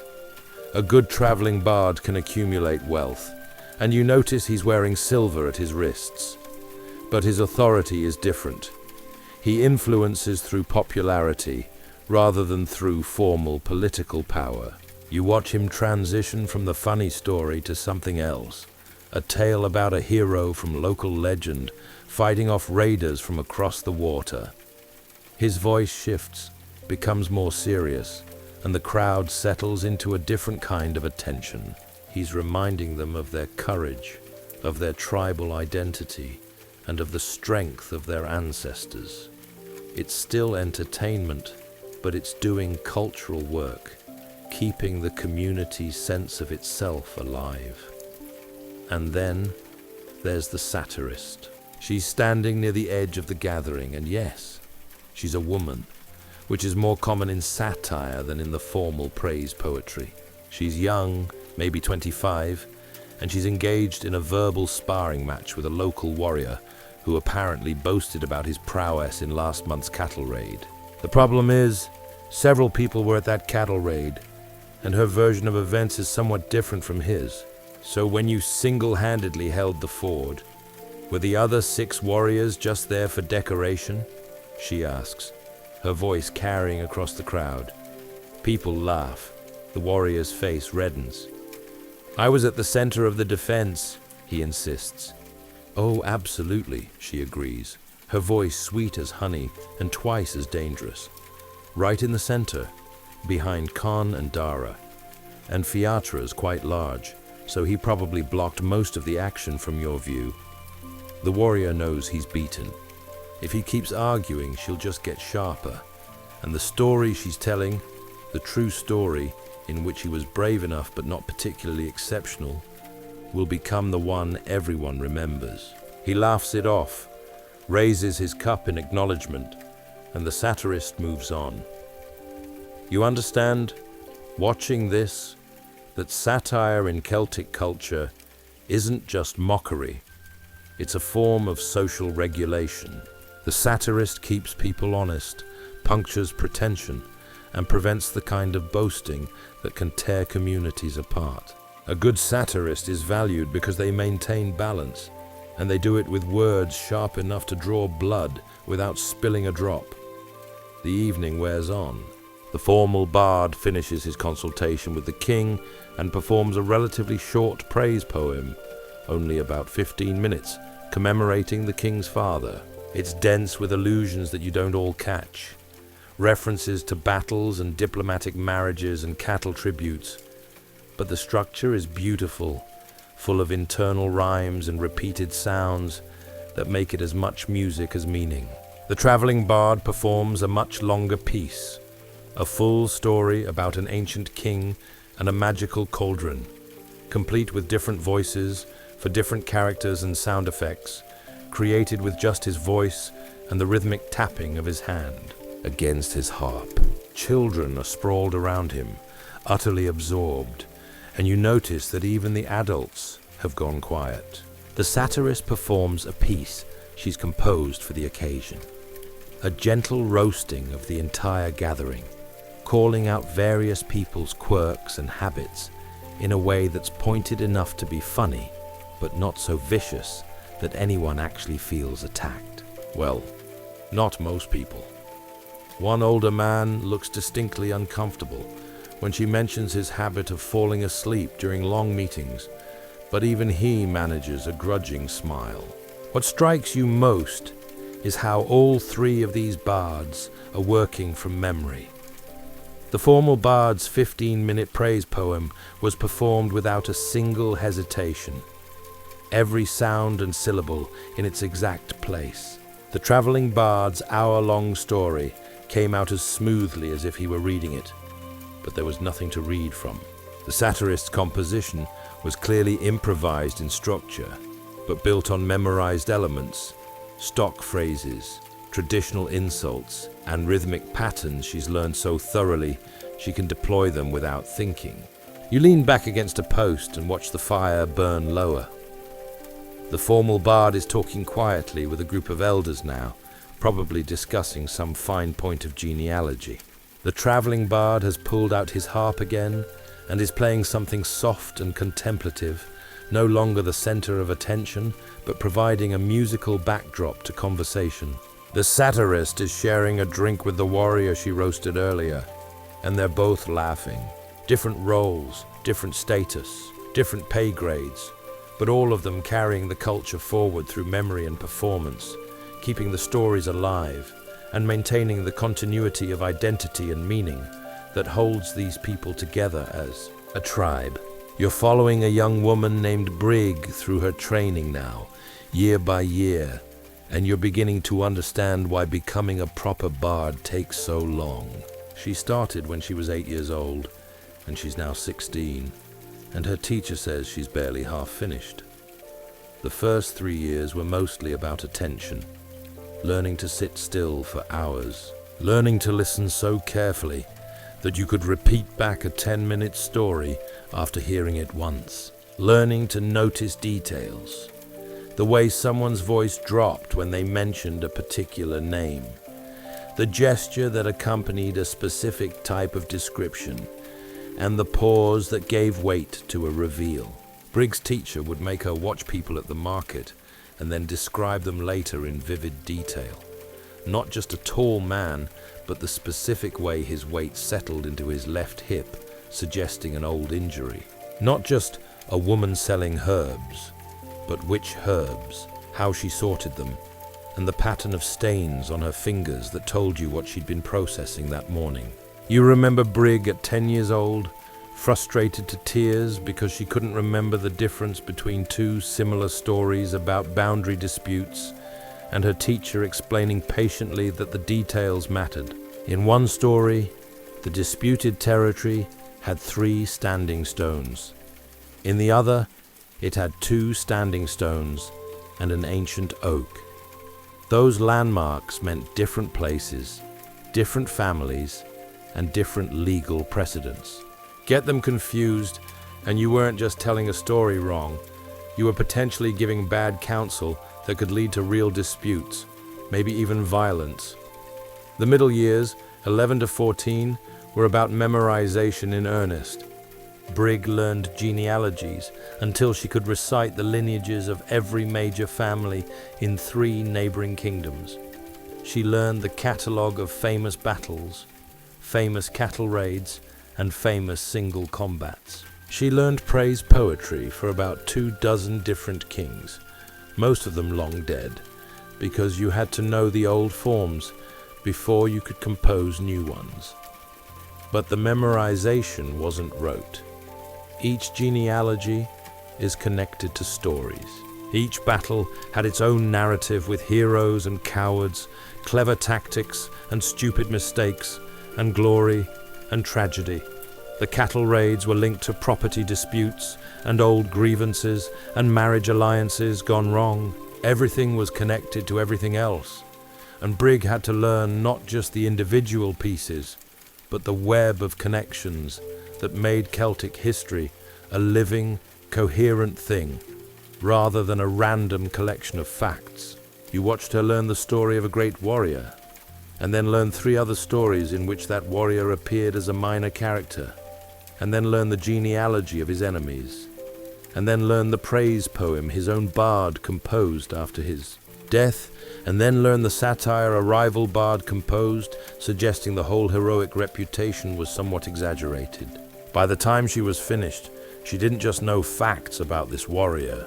She understood his entire cultural context, could place him accurately in the complex web of Celtic tribal politics, and could tell his story in a way that explained why it mattered. Now, at 16, Brig is learning composition. She's studying the traditional meters and the permissible variations. She's learning how to build a praise poem that honors a patron without being so obviously flattering that it becomes empty. She's learning how to take current events, a recent border skirmish, a successful hunt, a marriage alliance, and shape them into narratives that will be worth remembering. You're sitting with her one afternoon as she works on a practice composition, and you can see the difficulty of it. She's trying to praise a local chief's generosity in hosting a feast, but she has to do it using a specific meter that requires each line to have 7 syllables with particular stress patterns, and she has to include at least 3 traditional metaphors for generosity, while also making it feel specific to this particular chief and this particular feast. No, wait. She scratches out a line drawn in the dirt with a stick. His hall. The hall opened wide. No, that's 8 syllables. She tries again, and again. You can see her mentally counting on her fingers, muttering to herself, occasionally singing a line softly to hear how the rhythm works. After about half an hour, she gets 1 line that satisfies her. 4 down, she says. Only 16 to go. This particular composition is supposed to be 20 lines long, and it's taken her 3 days so far. When she's finally satisfied with it, she'll memorize it completely, so that if someone asks her in 10 years about that feast, she can recite the poem she composed with perfect recall, exactly as she crafted it. Her teacher is also making her learn instrumental music now, not just harp. That's the primary instrument, but also the wooden flute and the war horn and the singing techniques that let you project your voice across a crowded hall without screaming yourself hoarse. Music and poetry aren't separate arts in Celtic culture. They're woven together so tightly that the word for poet and the word for musician are sometimes used interchangeably. You watch Brig practice the harp one evening, working through a complex fingering pattern that will accompany a story about a sea voyage. The music is supposed to evoke the rhythm of waves, but it also has to stay steady enough that she can chant the story over it without getting thrown off. Her fingers are calloused now from years of practice, and they move with an efficiency that makes the difficult look easy. But you remember what those fingers looked like 2 years ago, still soft, fumbling through the simplest melodies, and you appreciate the hours of work that have gone into making this look effortless. The hardest part of Brig's training, she tells you, isn't the memorization. It's learning to understand people. A bard has to read a room, has to know when to tell a funny story and when solemnity is required, and has to gauge the mood of a patron and deliver the kind of praise that will actually land rather than ring false. You can have perfect recall of 500 stories, but if you don't know which one to tell in a given moment, you're just a talking encyclopedia. Impressive, but not actually useful. Her teacher takes her to gatherings now, not to perform, but to observe. Afterward, they discuss what happened. Why did that other bard choose that particular story? What was the political subtext of praising this family's ancestry? Why did the satirist back off from that line of mockery when she did? Brig is learning that bardic performance is a form of social navigation, requiring constant attention and adjustment. The same story might be perfect at one gathering and completely wrong at another, depending on who's present what tensions are simmering, and what alliances are being negotiated. She still has years to go. She needs to learn the sacred mythologies, the stories about the gods and the other world that are considered so important they're only taught to advanced students. She needs to spend time traveling with her teacher, visiting other tribes, learning local variations on stories, and building the network of connections that will sustain her career. She needs to compose her masterwork, the piece that will establish her reputation as a fully trained bard, rather than just a promising apprentice. But watching her work through that practice composition, hearing her mutter syllable counts and stress patterns to herself, seeing her face light up when she gets a line exactly right, you understand that this isn't just education, it's transformation. Brig is being shaped into a living vessel for culture, someone capable of carrying forward the accumulated wisdom and story and poetry of her people. The sun is setting now, and Brig has given up on composition for the day. She's playing her harp instead, just for pleasure, something simple and sweet that requires no thought. Her fingers dance across the strings, and the music drifts out across the settlement. Just another voice in the evening chorus of people finishing their work and settling towards sleep. You're in a great hall now, during winter, when the weather keeps people inside, and the nights are long enough for proper storytelling. The fire in the center of the hall burns bright, and around it, about 60 people have gathered. The chief's family, warriors, craftspeople, and farmers, everyone packed in close for warmth and entertainment. The bard tuning his harp near the fire is named Cillian, and you've heard him perform before. Tonight he's doing something you particularly love. He's telling a story with full musical accompaniment, and the music isn't just background. It's carrying meaning, adding layers to the narrative that words alone couldn't convey. He begins with just the harp, no words yet.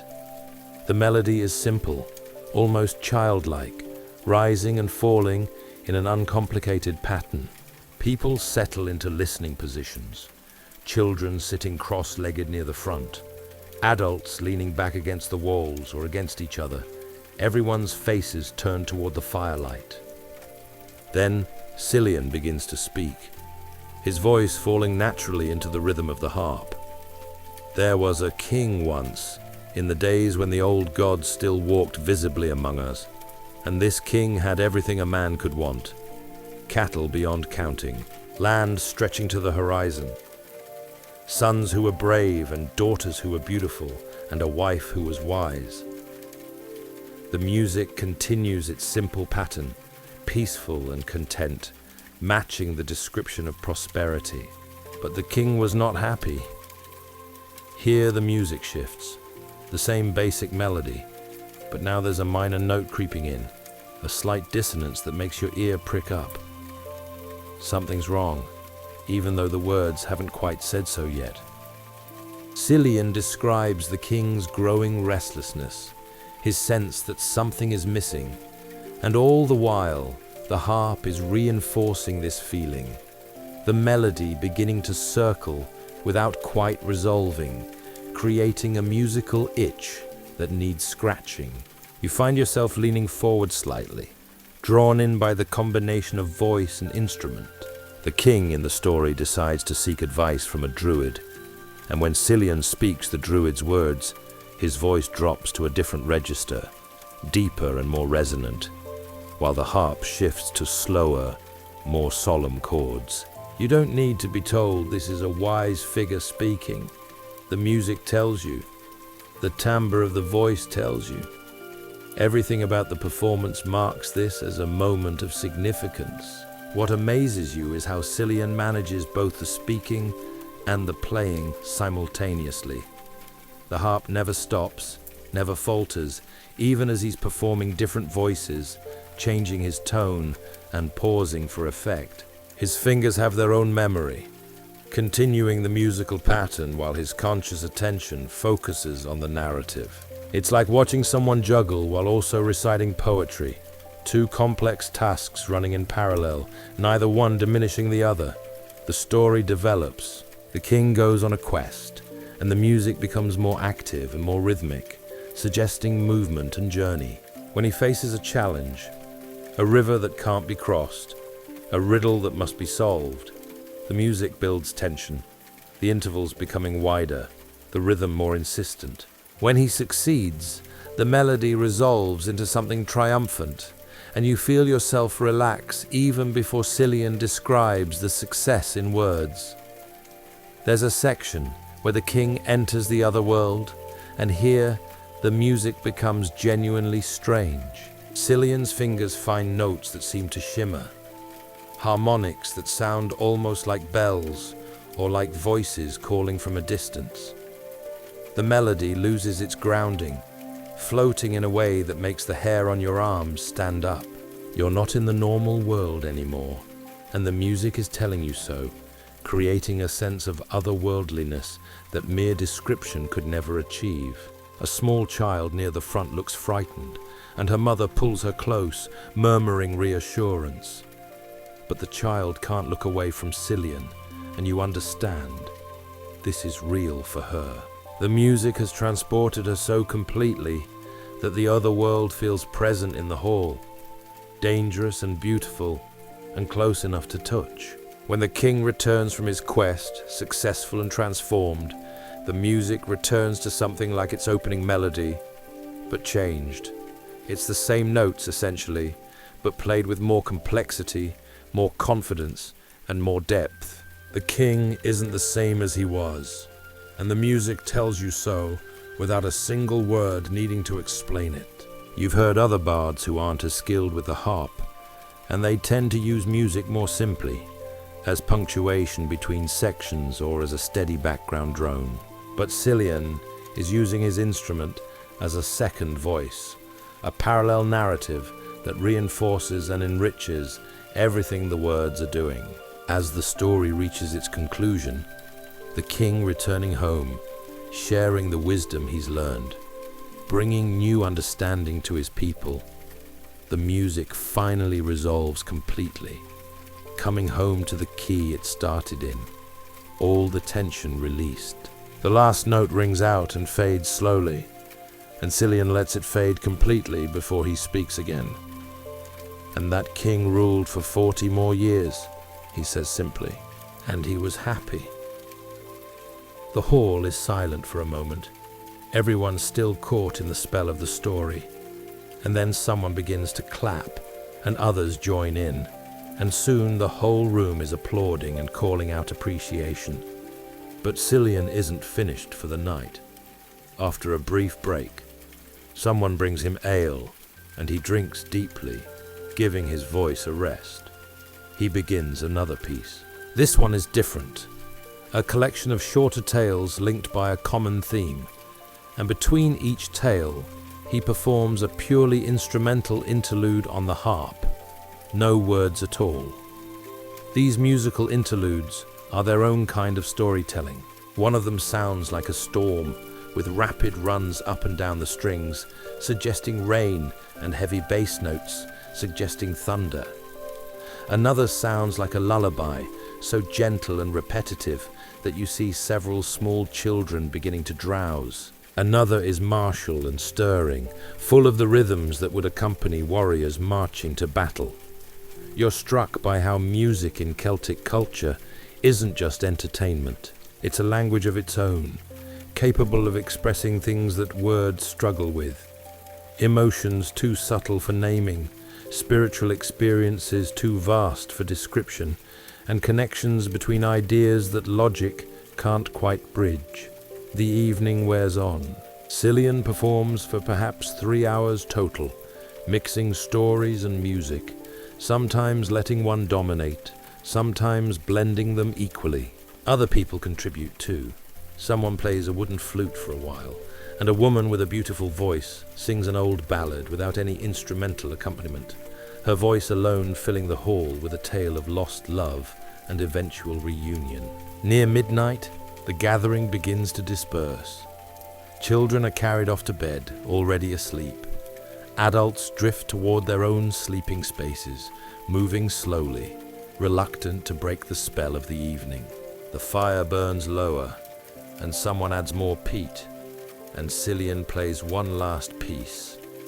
Something quiet and meandering, more like thinking aloud than performing, his fingers finding their way through a melody without any apparent goal, just playing. Because the harp is in his hands, and the night is peaceful, and there's no reason to stop yet. You stay until the end, until Cillian finally puts the harp down and stretches, working the stiffness out of his shoulders. His fingers will be sore tomorrow. 3 hours of playing is hard work. But tonight he looks satisfied, the way someone looks after doing something they're genuinely good at, something that matters. The music lingers in your mind as you make your way to your own sleeping space. You find yourself humming one of the melodies, trying to remember how it went, how it made you feel.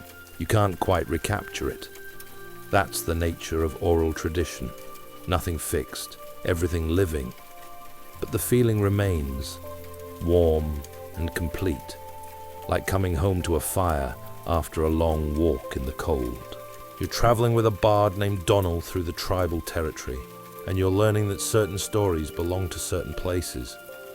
Not metaphorically, literally. There are stories you can only tell when you're standing in the right landscape, looking at the right landmarks, because the place itself is part of the narrative. Donald stops at the top of a hill overlooking a river valley. The morning sun is just starting to burn off the mist, and below you can see the river winding through green fields. There's a particular bend in the river where the water flows around a massive boulder, and Donald points to it. "That's where Finan made his stand," he says. That's where this story happens. He settles himself on the grass, cross-legged, and begins to tell a story about a cattle raid. And you realize quickly that the landscape is doing some of the storytelling for him. He doesn't have to describe the hill in detail. You're standing on it. He doesn't have to explain how far the raiders could see. You can look across the valley and understand it yourself. When he talks about Finan choosing to defend the boulder rather than the ford upstream, you can see both positions and understand why one was better than the other. The story changes because you're in the place where it happened. It becomes more vivid, more real, and more connected to something physical and permanent.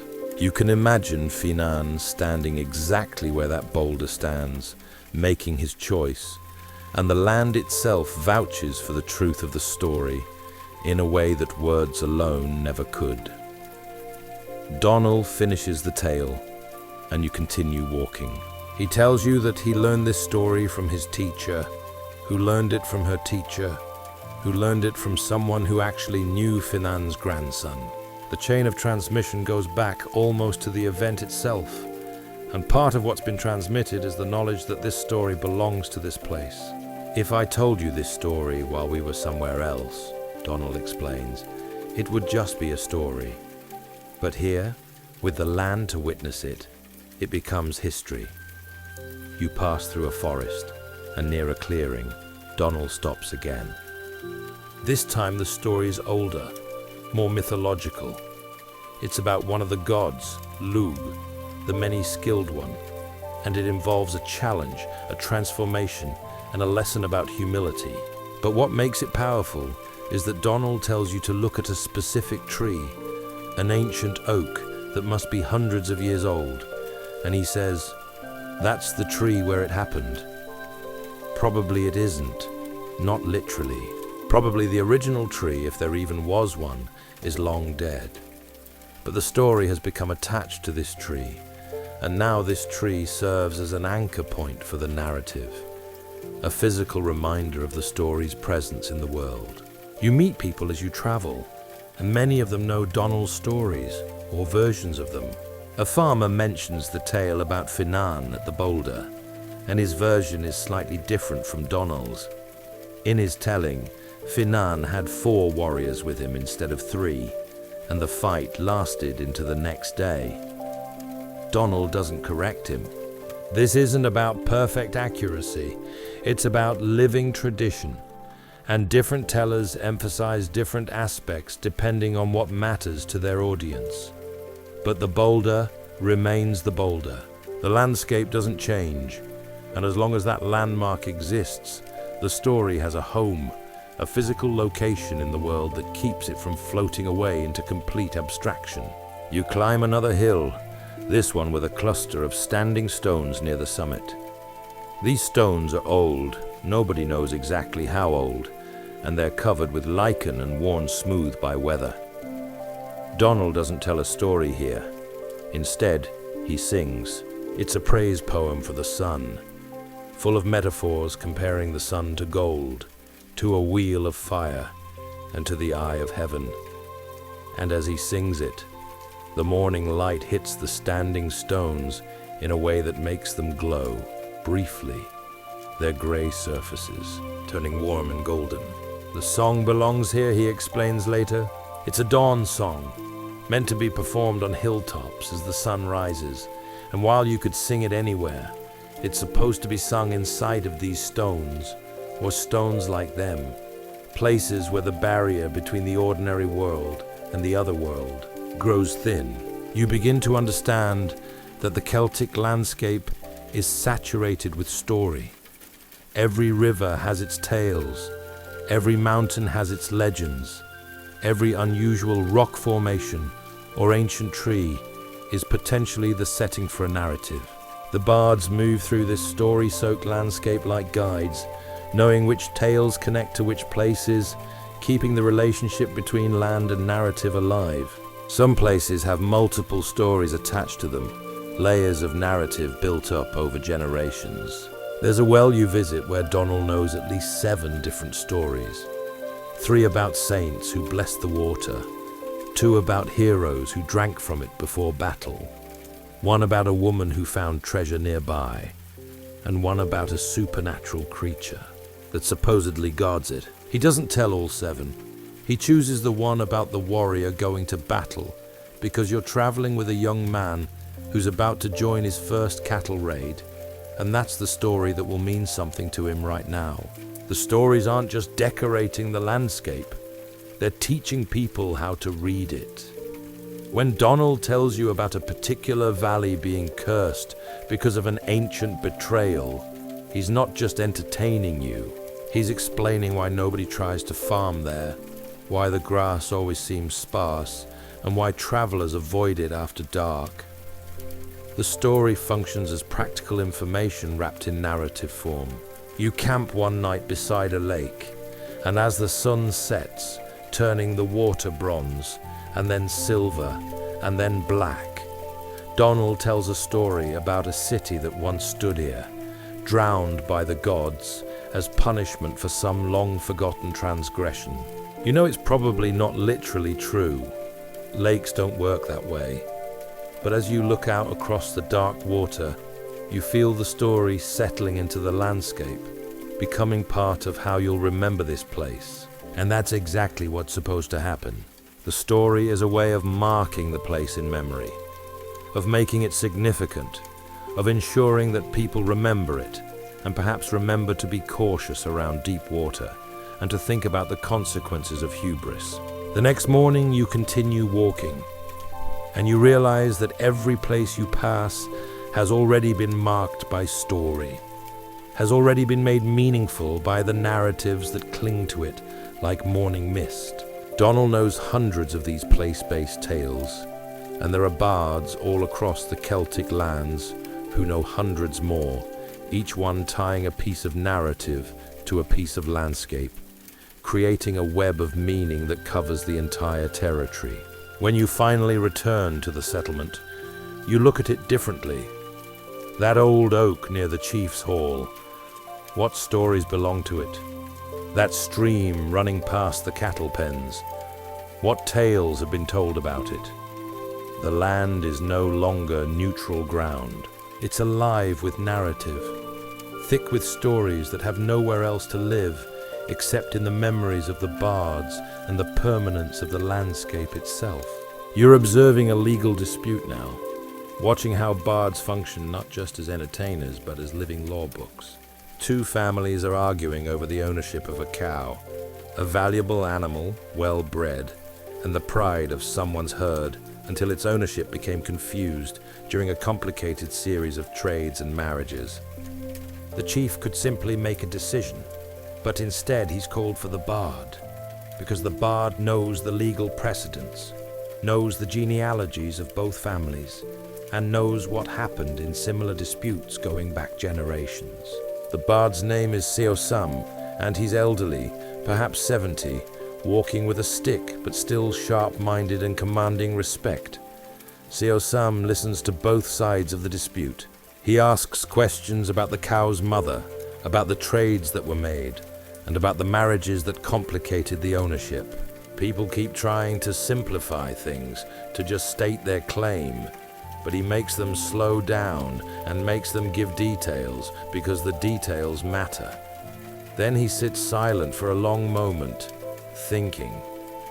Everyone waits. Finally, he begins to speak, and what he says isn't a judgment, it's a story. He tells them about a similar dispute 3 generations ago, during the time of the chief's grandfather. Different families, different cows, but the circumstances were remarkably parallel. A valuable animal, a series of trades, and a marriage that created confusion about ownership.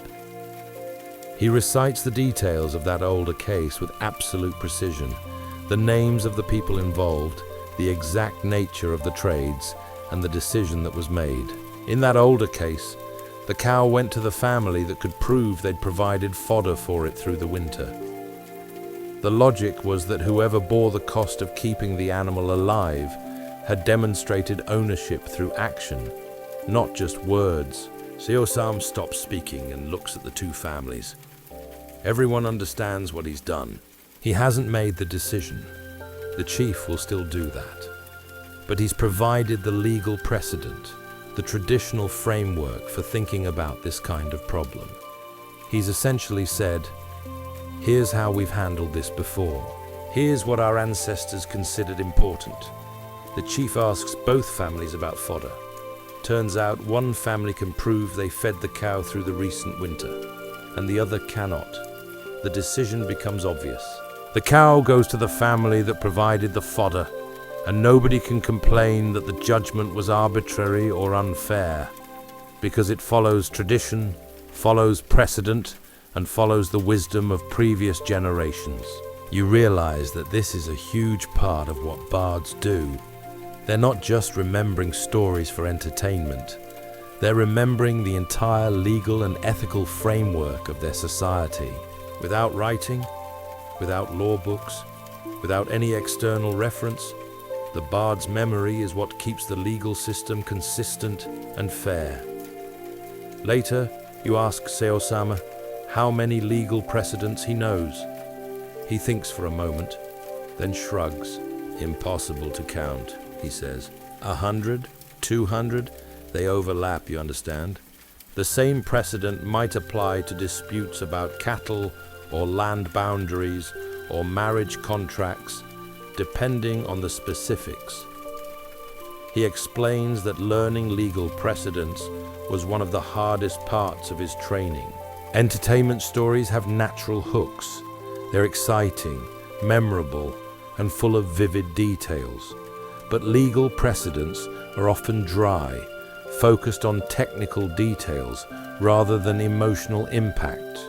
You have to memorize them carefully and understand not just what was decided, but why, so you can apply the reasoning to new situations that your ancestors never imagined.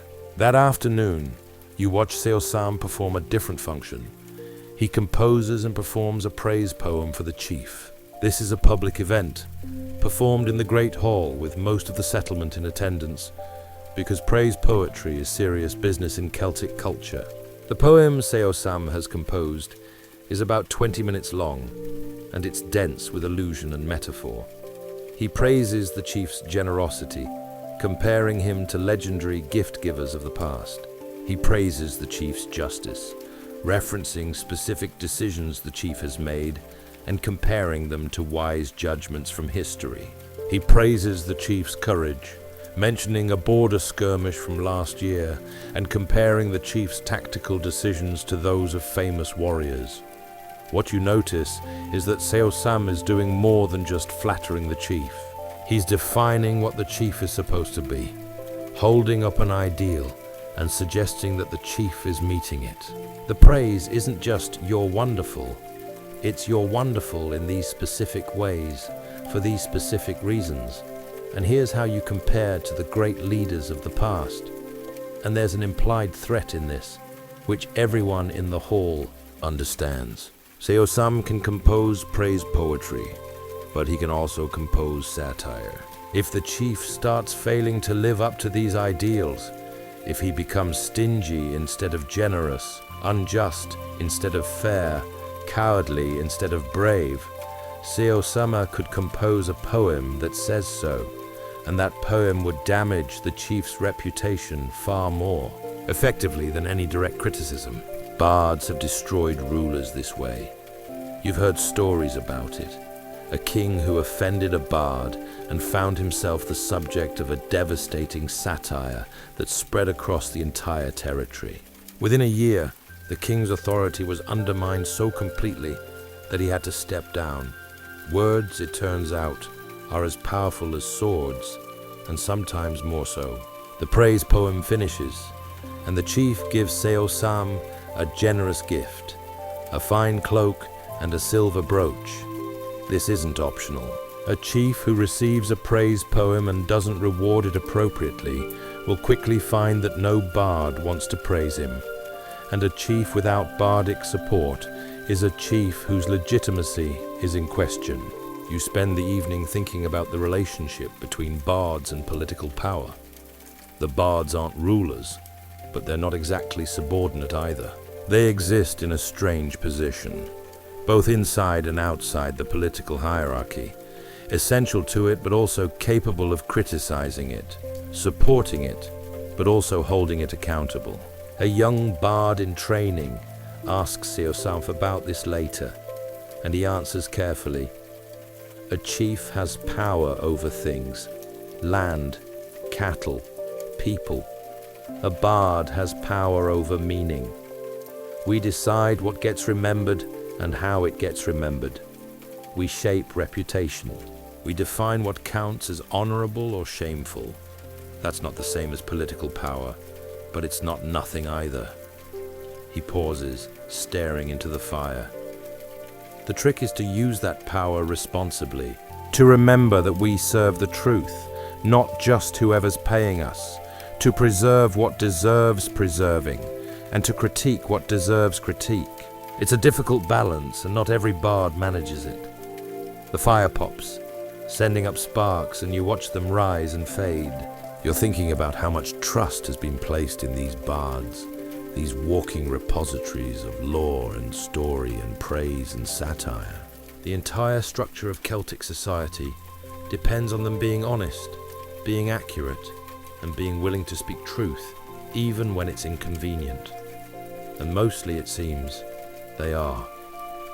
The system works. Not perfectly, nothing works perfectly, but well enough that people trust it, well enough that disputes get resolved and leaders get held accountable, and the culture sustains itself generation after generation without any need for written contracts or codified laws or external authority.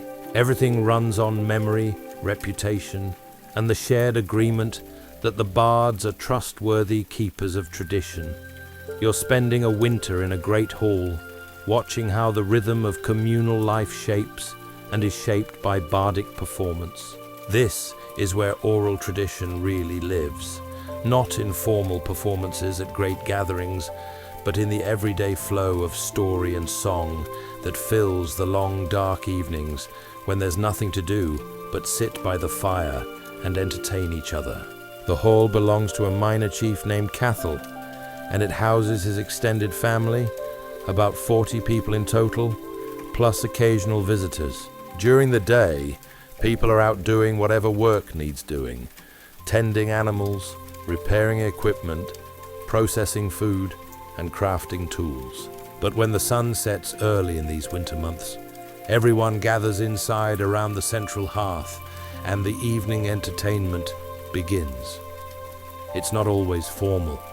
Often it starts with someone just talking, remembering something funny that happened last summer, mentioning an ancestor, making a casual reference to an old story, and then someone else picks up the thread, adds to it, corrects a detail, and before you know it, a full narrative is unfolding, collaboratively constructed by whoever feels like contributing.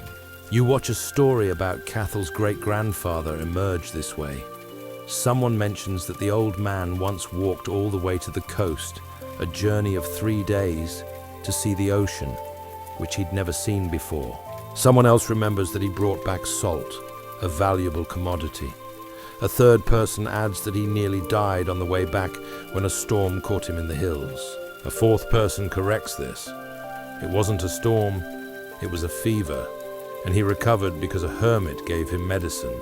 The story comes together like a puzzle, each person contributing the pieces they remember or were told, and by the end, you have a complete narrative about an old man's journey to the sea. Nobody wrote it down. Nobody planned to tell it tonight. It just emerged from the collective memory of the group, and now it's been refreshed in everyone's mind, ready to be told again when the next person mentions their great-grandfather. The hall has a resident bard named Eithne, but she doesn't monopolize the entertainment. She contributes, certainly. She tells longer, more polished stories, and she plays the harp for dances and accompaniment. But she's one voice among many. Children tell simple stories they've learned. Young adults practice their developing skills. Elders share memories. Eithne's role is partly to perform and partly to curate, to keep the tradition healthy by teaching new stories, correcting errors, and preserving the most important narratives against the erosion of casual retelling. You notice that certain stories get told more often than others. The funny ones, for instance. There's a tale about a warrior who got drunk and challenged a tree to single combat, and that story gets retold at least once a week, always to laughter, because it's genuinely funny, and because it makes a point about the dignity-destroying power of too much ale. The moral stories also get frequent airtime. Tales about people who were generous and were rewarded, or people who were stingy and suffered for it. These aren't heavy-handed fables. They're presented as entertainment, but everyone understands the underlying message, and you see parents catching their children's eyes during certain parts, making sure the lesson lands. The long epics get told less frequently, simply because they take so much time. But there's a rhythm to it. About once a month, Eithne will announce that she's going to tell a major story, something that will take most of the evening, and people prepare for it. The smaller children get put to bed early. People finish their handwork quickly, so they can give their full attention. Someone makes sure there's extra peat for the fire, because letting it die mid-story would be disastrous. These long storytelling nights are social events as much as entertainment. People arrange themselves carefully. Families clustered together, young couples finding excuses to sit near each other, and the elderly claiming the best spots close to the fire. Someone always asks Eithne what story she's telling, and she always refuses to say, building anticipation. Tonight she's chosen a major hero tale, something about a young warrior's first great battle. She starts slowly, setting the scene and introducing the characters, and you can feel the hall settling into the story's rhythm. For the next 3 hours, nothing else will matter. The work of the day is forgotten. The weather outside is irrelevant. There's only the story, the fire, and the voice of the bard bringing it all to life. About halfway through, someone brings Eithne a cup of ale, and she pauses, drinks, clears her throat, and continues. It's a practiced transition, so smooth that it barely interrupts the narrative flow. She's done this 1,000 times and knows exactly how to pace herself and how to use a drink break to build suspense or to mark a major transition in the story. The children who weren't sent to bed are fighting sleep, determined to hear the ending. A girl of perhaps 8 is leaning against her mother, eyes half closed. But whenever Eithne raises her voice for an exciting moment, the girl's eyes snap open, wide with attention. She'll remember this, you think. 20 years from now, she'll remember the night she heard this story, the warmth of the fire, the sound of Eithne's voice, and the feeling of her mother's arm around her shoulders. The story reaches its climax. The young warrior faces his greatest challenge, and Eithne's voice rises, her words coming faster, the harp in her lap adding urgent rhythms. Then the moment of victory, and her voice softens, slows, and brings everything back down to resolution and peace. The hero returns home. The battle is won. The tribe is safe. She plays a final chord on the harp and lets it fade completely before anyone moves or speaks. Then, quietly at first but growing, applause and appreciation. Someone whistles. Someone else calls out, "Well told." Eithne nods, accepting the praise, and reaches for her ale again, this time to actually quench her thirst rather than for dramatic pause. The hall doesn't disperse immediately. People need time to come back from the story, to reorient to the ordinary world. Small conversations start up, comments on the story, discussions of favorite moments, comparisons to other versions they've heard.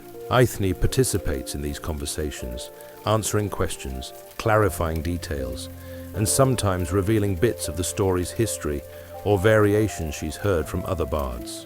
You realize that this is how oral tradition maintains itself, not just through formal performance, but through this constant engagement with stories, this ongoing conversation about them, and this regular refreshing of the collective memory. The hall is a kind of living library, and every evening is a chance to check out a different volume, to share it with the group, and to ensure it doesn't get forgotten.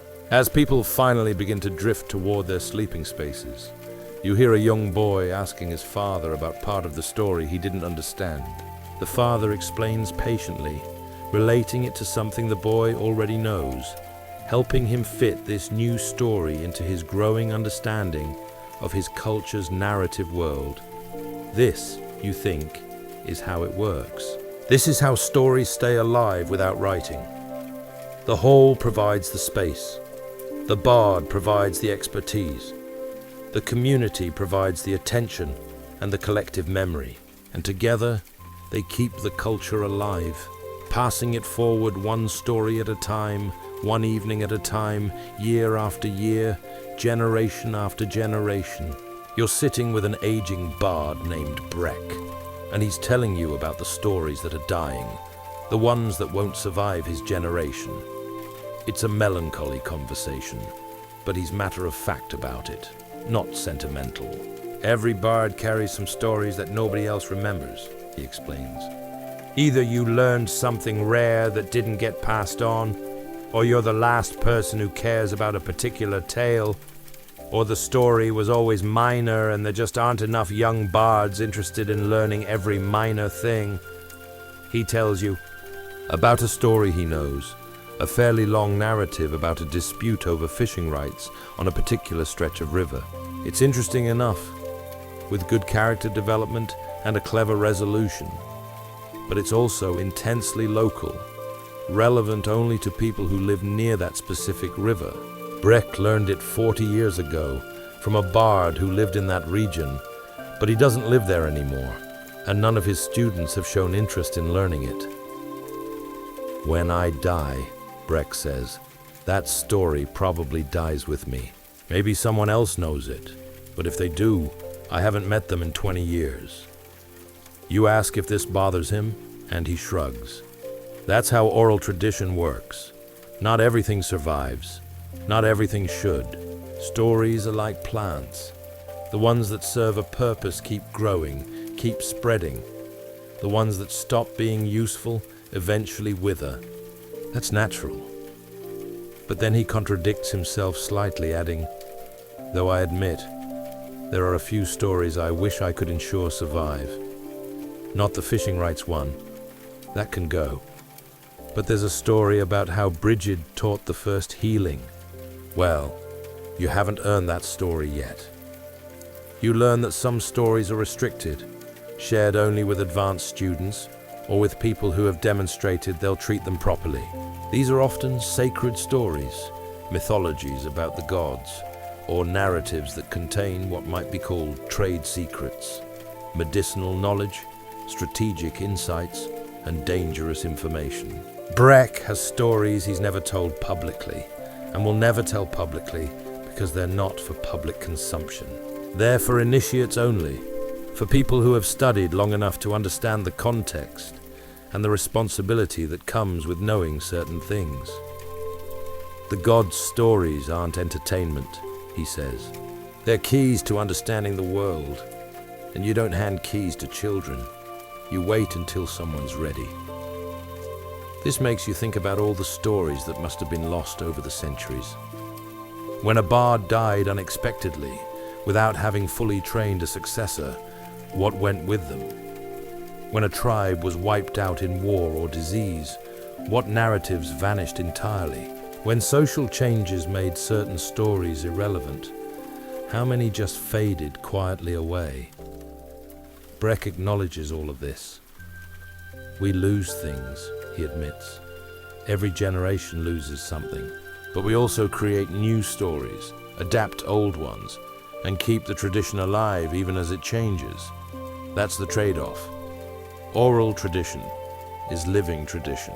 It grows and changes, and yes, sometimes that means death as well as birth. You ask about stories that were considered true once, but that everyone now knows are exaggerated or wrong. Breck laughs. Oh, plenty of those. There's a story about an ancient king who supposedly lived to be 200 years old.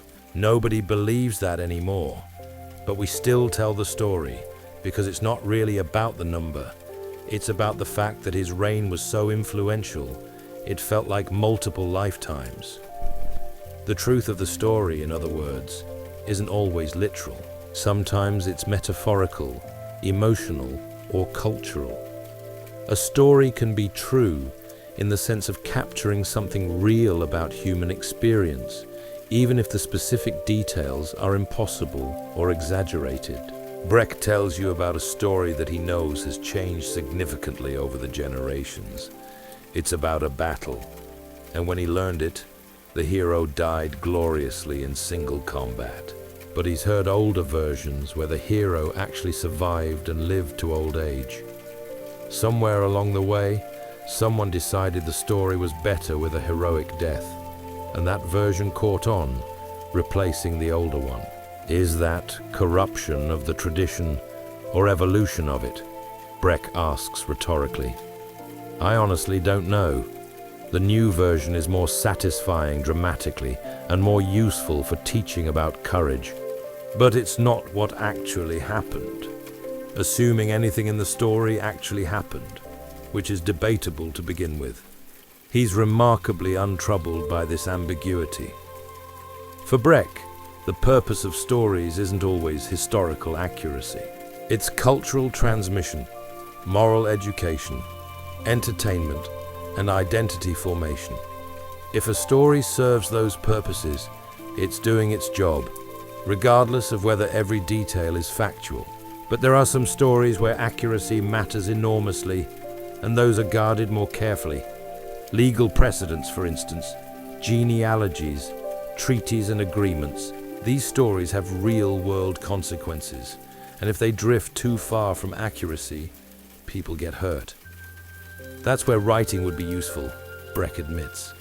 For contracts, for treaties, for things that absolutely must be remembered exactly.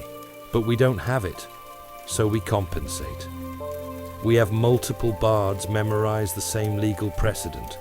We recite them regularly to keep them fresh. We check each other's versions to make sure they haven't drifted. He pauses, then adds, and even so, we probably get things wrong sometimes. That's the risk. You sit in silence for a while. thinking about the fragility of all this. An entire culture's memory residing in human brains, vulnerable to death, to forgetfulness, and to the slow erosion of time. And yet it works. The system has been functioning for centuries, maybe millennia, sustaining complex societies without any external memory storage at all. Breck seems to read your thoughts. It seems impossible until you realize that this is how humans lived for most of history. Writing is the anomaly, not oral tradition. We're built for this, for remembering stories, for learning from listening, for passing knowledge forward through voice and memory. It's only in recent times that we've started relying on external storage, and I'm not convinced we've gained more than we've lost. He catches himself. Well, no, that's not fair. Writing has its advantages, but it has costs too. A written story is dead. It says the same thing to everyone, forever. An oral story is alive. It adapts, it responds, and it changes with the needs of the people hearing it. You wonder aloud what will happen when writing becomes more common, when the Celtic peoples start recording their stories in script. Breck shrugs. Some things will be gained. Some will be lost. That's always how it goes. The sun is setting, and you need to get back to the settlement. As you stand to leave, Breck says one more thing. The stories that never get written down aren't gone. They're just not written. They live differently, in memory, in performance, in the land itself. That's not oblivion. That's a different kind of immortality. You're watching the Celtic world change, seeing how oral tradition adapts or fails to adapt to new circumstances. The Romans are expanding their territory. Christianity is spreading. Writing is becoming more common, and the bards are having to figure out what role they play in this shifting landscape. Some bards are hostile to writing. You've heard passionate arguments about how writing will destroy genuine memory, how it will make people lazy, and how the living tradition will become a dead letter. These bards refuse to learn to read or write, insisting that the old ways are superior and that nothing essential should be trusted to parchment. Other bards are more pragmatic. They see writing as a tool, neither inherently good nor bad. A few have even learned to write in Latin or Ogham script, and they're beginning to record some stories, though selectively, usually the ones that are already changing too much, or the ones they're worried about losing entirely. You meet a bard named Finea, who has learned to write, and she shows you some of her work. A manuscript where she's recorded 3 genealogies and a legal precedent about land inheritance. The writing is painstaking, each letter carefully formed, and she admits it took her months to complete these few pages. It's not the same as oral performance, she says. The story on the page is flat, lifeless, but at least it won't be forgotten if I die before I find the right student to pass it to. She's conflicted about this, you can tell. Part of her feels like she's betraying the tradition by writing it down. Part of her feels like she's preserving it in the only way that will work in the changing world. She doesn't know which instinct is right. The arrival of Christianity is particularly complex for bardic tradition. The Christian monks have their own stories, their own sacred narratives, and they're writing them down in beautiful illustrated manuscripts. Some of the old stories, especially the ones about the gods, are being deprecated as pagan superstition. But interestingly, the monks are also preserving some Celtic stories, recording them in Latin or Irish script because they recognize their literary value even when they don't believe in their religious content. It's an odd kind of rescue. The stories survive, but they're frozen in writing, unable to adapt and change as they would in pure oral tradition. You watch a young monk named Coleman working on a manuscript, recording the story of Cú Chulainn. He's trying to be faithful to the oral version he heard, but he's also editing as he goes. removing references that seem too pagan, adding Christian moral commentary, and reshaping the narrative to fit Christian sensibilities. The result is something hybrid, neither purely Celtic nor purely Christian. Some bards are furious about this. Others are grateful that at least the bones of the stories will survive. The community is fracturing between those who want to preserve tradition exactly as it was, and those who recognize that some adaptation is necessary for survival. You attend a gathering where this tension erupts into open conflict. An older bard named Aed is arguing passionately against accommodation with the new order. If we change the stories to please the monks, we lose what makes them ours, he insists. Better to let them die as they are than to preserve corrupted versions. A younger bard named Orla argues the opposite position. Stories that no one tells are already dead. If adapting them, keeping the essential narrative while adjusting the framing, means they survive for another generation, isn't that better than losing them entirely? The debate grows heated. Personal attacks get thrown. Old rivalries surface. In the end, nothing is resolved because nothing can be resolved. Different bards will make different choices, and the tradition will split into multiple streams, some stubbornly resistant to change, some pragmatically adaptive, and some actively collaborating with the new Christian culture. You find the whole situation poignant. These bards have spent their lives memorizing stories, perfecting their craft, and serving as the living memory of their people. And now they're watching their world transform in ways that make their skills less essential, less valued, and less viable as a way of life. Some bards are finding new roles. They're becoming scribes, using their memory and linguistic skills to help with administrative work for chiefs or monasteries. They're becoming teachers of history rather than performers of it. They're adapting, surviving, but they're no longer quite what they were. Others are retreating into increasingly isolated communities, trying to maintain the old ways in pockets of resistance against the tide of change. You visit one such community, a group of about 20 people living in a remote valley, deliberately avoiding contact with the Christianized towns, keeping the old festivals, and telling the old stories exactly as they've always been told. It's beautiful and sad at the same time. The dedication is real, the skill is impressive, but there's also something desperate about it, an attempt to stop time that can't ultimately succeed. The children in this community are learning the old stories, yes, but they're also curious about the world outside, and you suspect many of them will eventually leave. The hardest part is watching stories get forgotten, not because no one bothered to remember them, but because the contexts that made them meaningful have disappeared. There's a whole category of stories about relationships between humans and gods, rituals for honoring the deities, sacred sites, and their mythological significance. As Christianity becomes dominant, these stories become increasingly dangerous to tell, and gradually they fade. You watch a bard deliberately forget a story about Lugh, refusing to teach it to his students because he's converted to Christianity and considers it inappropriate. The story isn't lost entirely. Other bards still know it, but this particular thread of transmission breaks, and something is lost in that breaking. But there's also adaptation that feels successful, generative rather than corrupting. You hear a bard tell a story that's clearly ancient, something about a hero's journey and a magical transformation. But she's framed it now as an allegory about Christian conversion, and it works.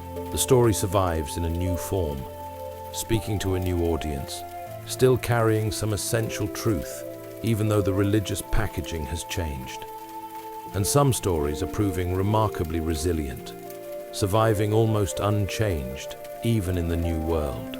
The hero tales, the historical battles, the funny stories about human folly, these don't depend on specific religious frameworks, and they're continuing to be told much as they always were, just in different venues and contexts. You end up thinking that oral tradition is more flexible than either its defenders or its critics give it credit for. It's changing, certainly, but it's been changing all along. That's what living tradition means. The question isn't whether it will change, but whether the changes will preserve what's essential or destroy it.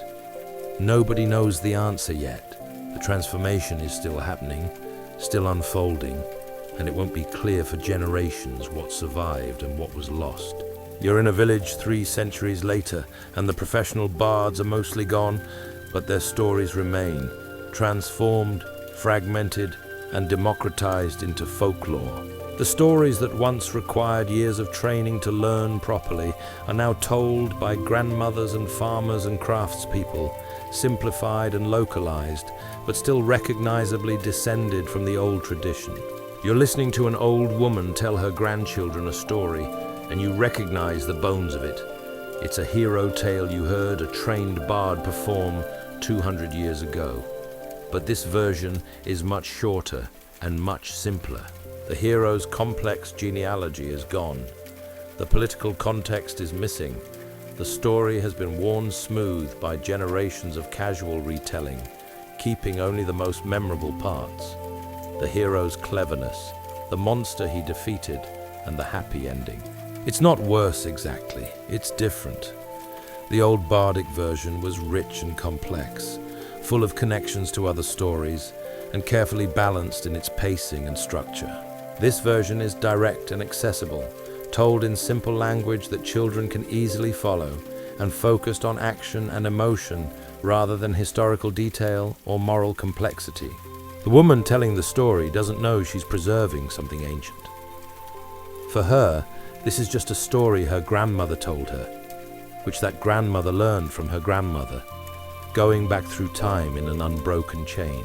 The chain has thinned. Each link holds less than the one before, but it hasn't broken. You hear fragments of other old stories in different contexts. A farmer mentions a proverb about cattle, and you recognize it as a line from a legal precedent you once heard recited in full. A craftsman tells a brief anecdote about a clever trick, and you realize it's a condensed version of a 30-minute story about a culture hero's cunning. The stories have scattered and simplified, but they haven't died. They've changed form, moving from the controlled custody of trained specialists to the messy democracy of folk tradition, where anyone can tell them, and every telling is different, and the standards are entertainment and emotional truth rather than historical accuracy or formal perfection. You also notice new stories emerging and oral traditions being created in real time. There's a story going around about a local hero who defended the village against bandits 20 years ago. You were there. You know what actually happened, and the story is already becoming exaggerated, already accumulating mythological elements. The hero is getting braver, the bandits more numerous, and the victory more decisive. This is oral tradition creating itself, the same process that created the ancient stories, still active, still working. Humans apparently can't help but mythologize their own history, shape their memories into narratives, and turn lived experience into stories that mean something beyond bare fact. Some elements of bardic tradition have been surprisingly durable. The importance of genealogy persists. People still care about lineage and still remember their ancestors' names going back several generations, even though there's no professional class of bards keeping the comprehensive genealogies anymore. The connection between story and place remains strong. That boulder where Finan made his stand, people still know the story and still point it out to travelers, even though the story has lost most of its detail and nobody's quite sure anymore when Finan lived, or even if he was real. Music and storytelling are still intertwined. The old formal structures are mostly gone. Nobody's composing in the strict meters that trained bards used, but people still sing stories, still use rhythm and repetition to make narratives memorable, and still understand that performance is part of what makes a story live. And satire is alive and well, perhaps more vigorous than ever. Without formal bards to regulate social behavior through praise and blame, the community has taken on that function itself. Gossip serves some of the same purposes satire once did, keeping people honest, puncturing pretension, and maintaining social norms through the power of reputation and ridicule. You meet an old man who was briefly apprenticed to a bard in his youth before the bardic schools disappeared. He didn't complete his training, the school closed, his teacher died, and he had to find other work, but he still remembers fragments of what he learned. He recites a genealogy for you, going back 12 generations, and you can tell from the rhythm and formal language that this is authentic bardic material, preserved in his memory for 50 years, even though he never completed his training. He's the last person in the village who knows this genealogy in the proper form, and he's painfully aware that when he dies, that formal knowledge dies with him. But his grandchildren know a simplified version, just the most recent few generations, and they'll pass that on to their children. The continuity persists, even in degraded form.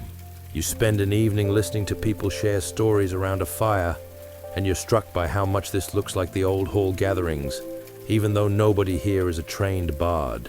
Humans apparently have an innate need to tell stories, to share narratives, and to make sense of their experience through structured retelling.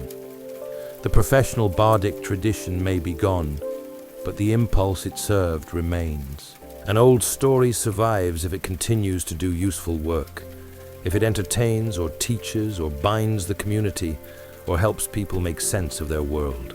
The stories that stopped being useful have mostly faded, but the ones that still serve human needs persist, adapted to new contexts, but recognizably continuous with their ancient sources. You're sitting quietly by a fire, much like the one at the very beginning, thinking about what's been lost and what remains. The professional bards are gone, victims of historical change, cultural transformation, and the spread of literacy. The vast memorized libraries they carried in their heads have mostly vanished. The formal training systems, the precise standards, and the sophisticated oral technologies all disappeared. But stories remain. Simplified, fragmented, transformed, but not dead. They've found new vessels and new modes of transmission. They've adapted to survive, sacrificing precision for accessibility and complexity for resilience. The specific stories of minor cattle raids and local disputes, those are mostly gone. But the major narratives, the tales that spoke to something universal in human experience, have survived in folklore, in written collections made by antiquarians, and in the living tradition of storytellers who may not know they're part of an ancient lineage. When you hear someone tell a fairy tale, you're hearing the echo of bardic tradition. When someone sings an old ballad, you're hearing rhythms and structures and narrative patterns developed over centuries of oral performance. When a grandparent tells a grandchild a story that begins, "Long ago, in the days of your ancestors," that's the bardic impulse still alive, still doing its work of connecting past to present, individual to community, and lived experience to meaningful narrative. The Celtic peoples eventually did start writing their stories down. Medieval monks preserved some of the old tales in manuscripts that still exist today, but what they preserved was already transformed, already adapted to fit new contexts and new worldviews. The original oral performances, with all their spontaneity and responsiveness and living flexibility, are gone beyond recovery. You can read the words, but you can't hear the voice. You can study the structure, but you can't feel the relationship between performer and audience. You can analyze the content, but you can't experience the way the story changed slightly each time it was told, adapting to who needed to hear it and what they needed to hear. That's the paradox of oral tradition. Its strength, its flexibility, its living quality, is also its vulnerability. The stories that best served their communities adapted so well to changing times that they eventually adapted beyond recognition. The stories that stubbornly resisted change got preserved more accurately, but often at the cost of relevance and survival. You think about all those bards you've watched over the years, the apprentices building memory palaces, the professionals performing for chiefs, the traveling storytellers working for their supper, the satirists keeping communities honest, the legal experts settling disputes, and the music makers weaving narrative and melody together. They're gone, but what they did, the fundamental human work of preserving and transmitting culture through memory and performance, that work continues. The methods have changed, the standards are different, but the impulse remains constant. Humans need stories, need to remember where they came from, need to make sense of their experience through narrative, and need to pass wisdom forward to the next generation. The fire burns low, and you stir it back to life, adding another piece of peat. The flames rise, throwing shadows on the walls, and you imagine for a moment that you can see them, all those bards, all those stories, all that accumulated wisdom that lived nowhere but in the memories of dedicated people who made it their life's work to remember. Most of what they knew is lost, but not all, not quite all. The stories that never got written down aren't entirely gone. They live in fragments, in echoes, in the DNA of every story told orally today. They live in the folk traditions that still exist. They live in the written collections that captured at least the verbal content, if not the full living performance. And they live in the ongoing human practice of storytelling itself, in every parent telling a child a bedtime story, in every friend recounting a funny incident, and in every community maintaining its own narrative about who it is and where it came from. The bards are gone, but the bardic impulse remains, and will always remain as long as humans need to make meaning through narrative, to connect through shared story, and to remember together what matters most. The fire settles, the night deepens, and somewhere, someone is telling a story, keeping something alive, passing something forward, continuing the work that those ancient bards began thousands of years ago in halls much like this one, by fires much like this one, to audiences who came for entertainment but received something more essential, the gift of being connected to something larger than themselves, to a tradition that stretches back to the beginning and forward to whatever comes next. The smoke curls upward through the thatch. The stars wheel overhead in their eternal patterns, and the stories continue, taking new forms, serving new purposes, but essentially unchanged in their deepest function, helping humans understand themselves and each other, helping communities cohere and cultures persist, and helping meaning survive, even when everything else is lost. That's what remains. Not the specific words, those are mostly gone. Not the formal structures, those have dissolved. But the underlying truth is that stories matter, that memory matters, that the work of preserving and transmitting what's important is work worth doing, work that makes us human. The night grows late, and it's time to sleep, to rest and dream. And perhaps in dreams, you'll hear them still. Those ancient voices, those skilled performers, those living libraries, telling their stories into the darkness, keeping the culture alive one tale at a time, trusting in memory and in the deep human need to remember together. Sleep now. The stories will still be there in the morning, changed but continuous, simplified but not dead, waiting to be told again, waiting to do their work of binding past to present, self to community, and meaning to experience. Sleep, and remember, and dream of voices that still echo, however faintly, across the centuries.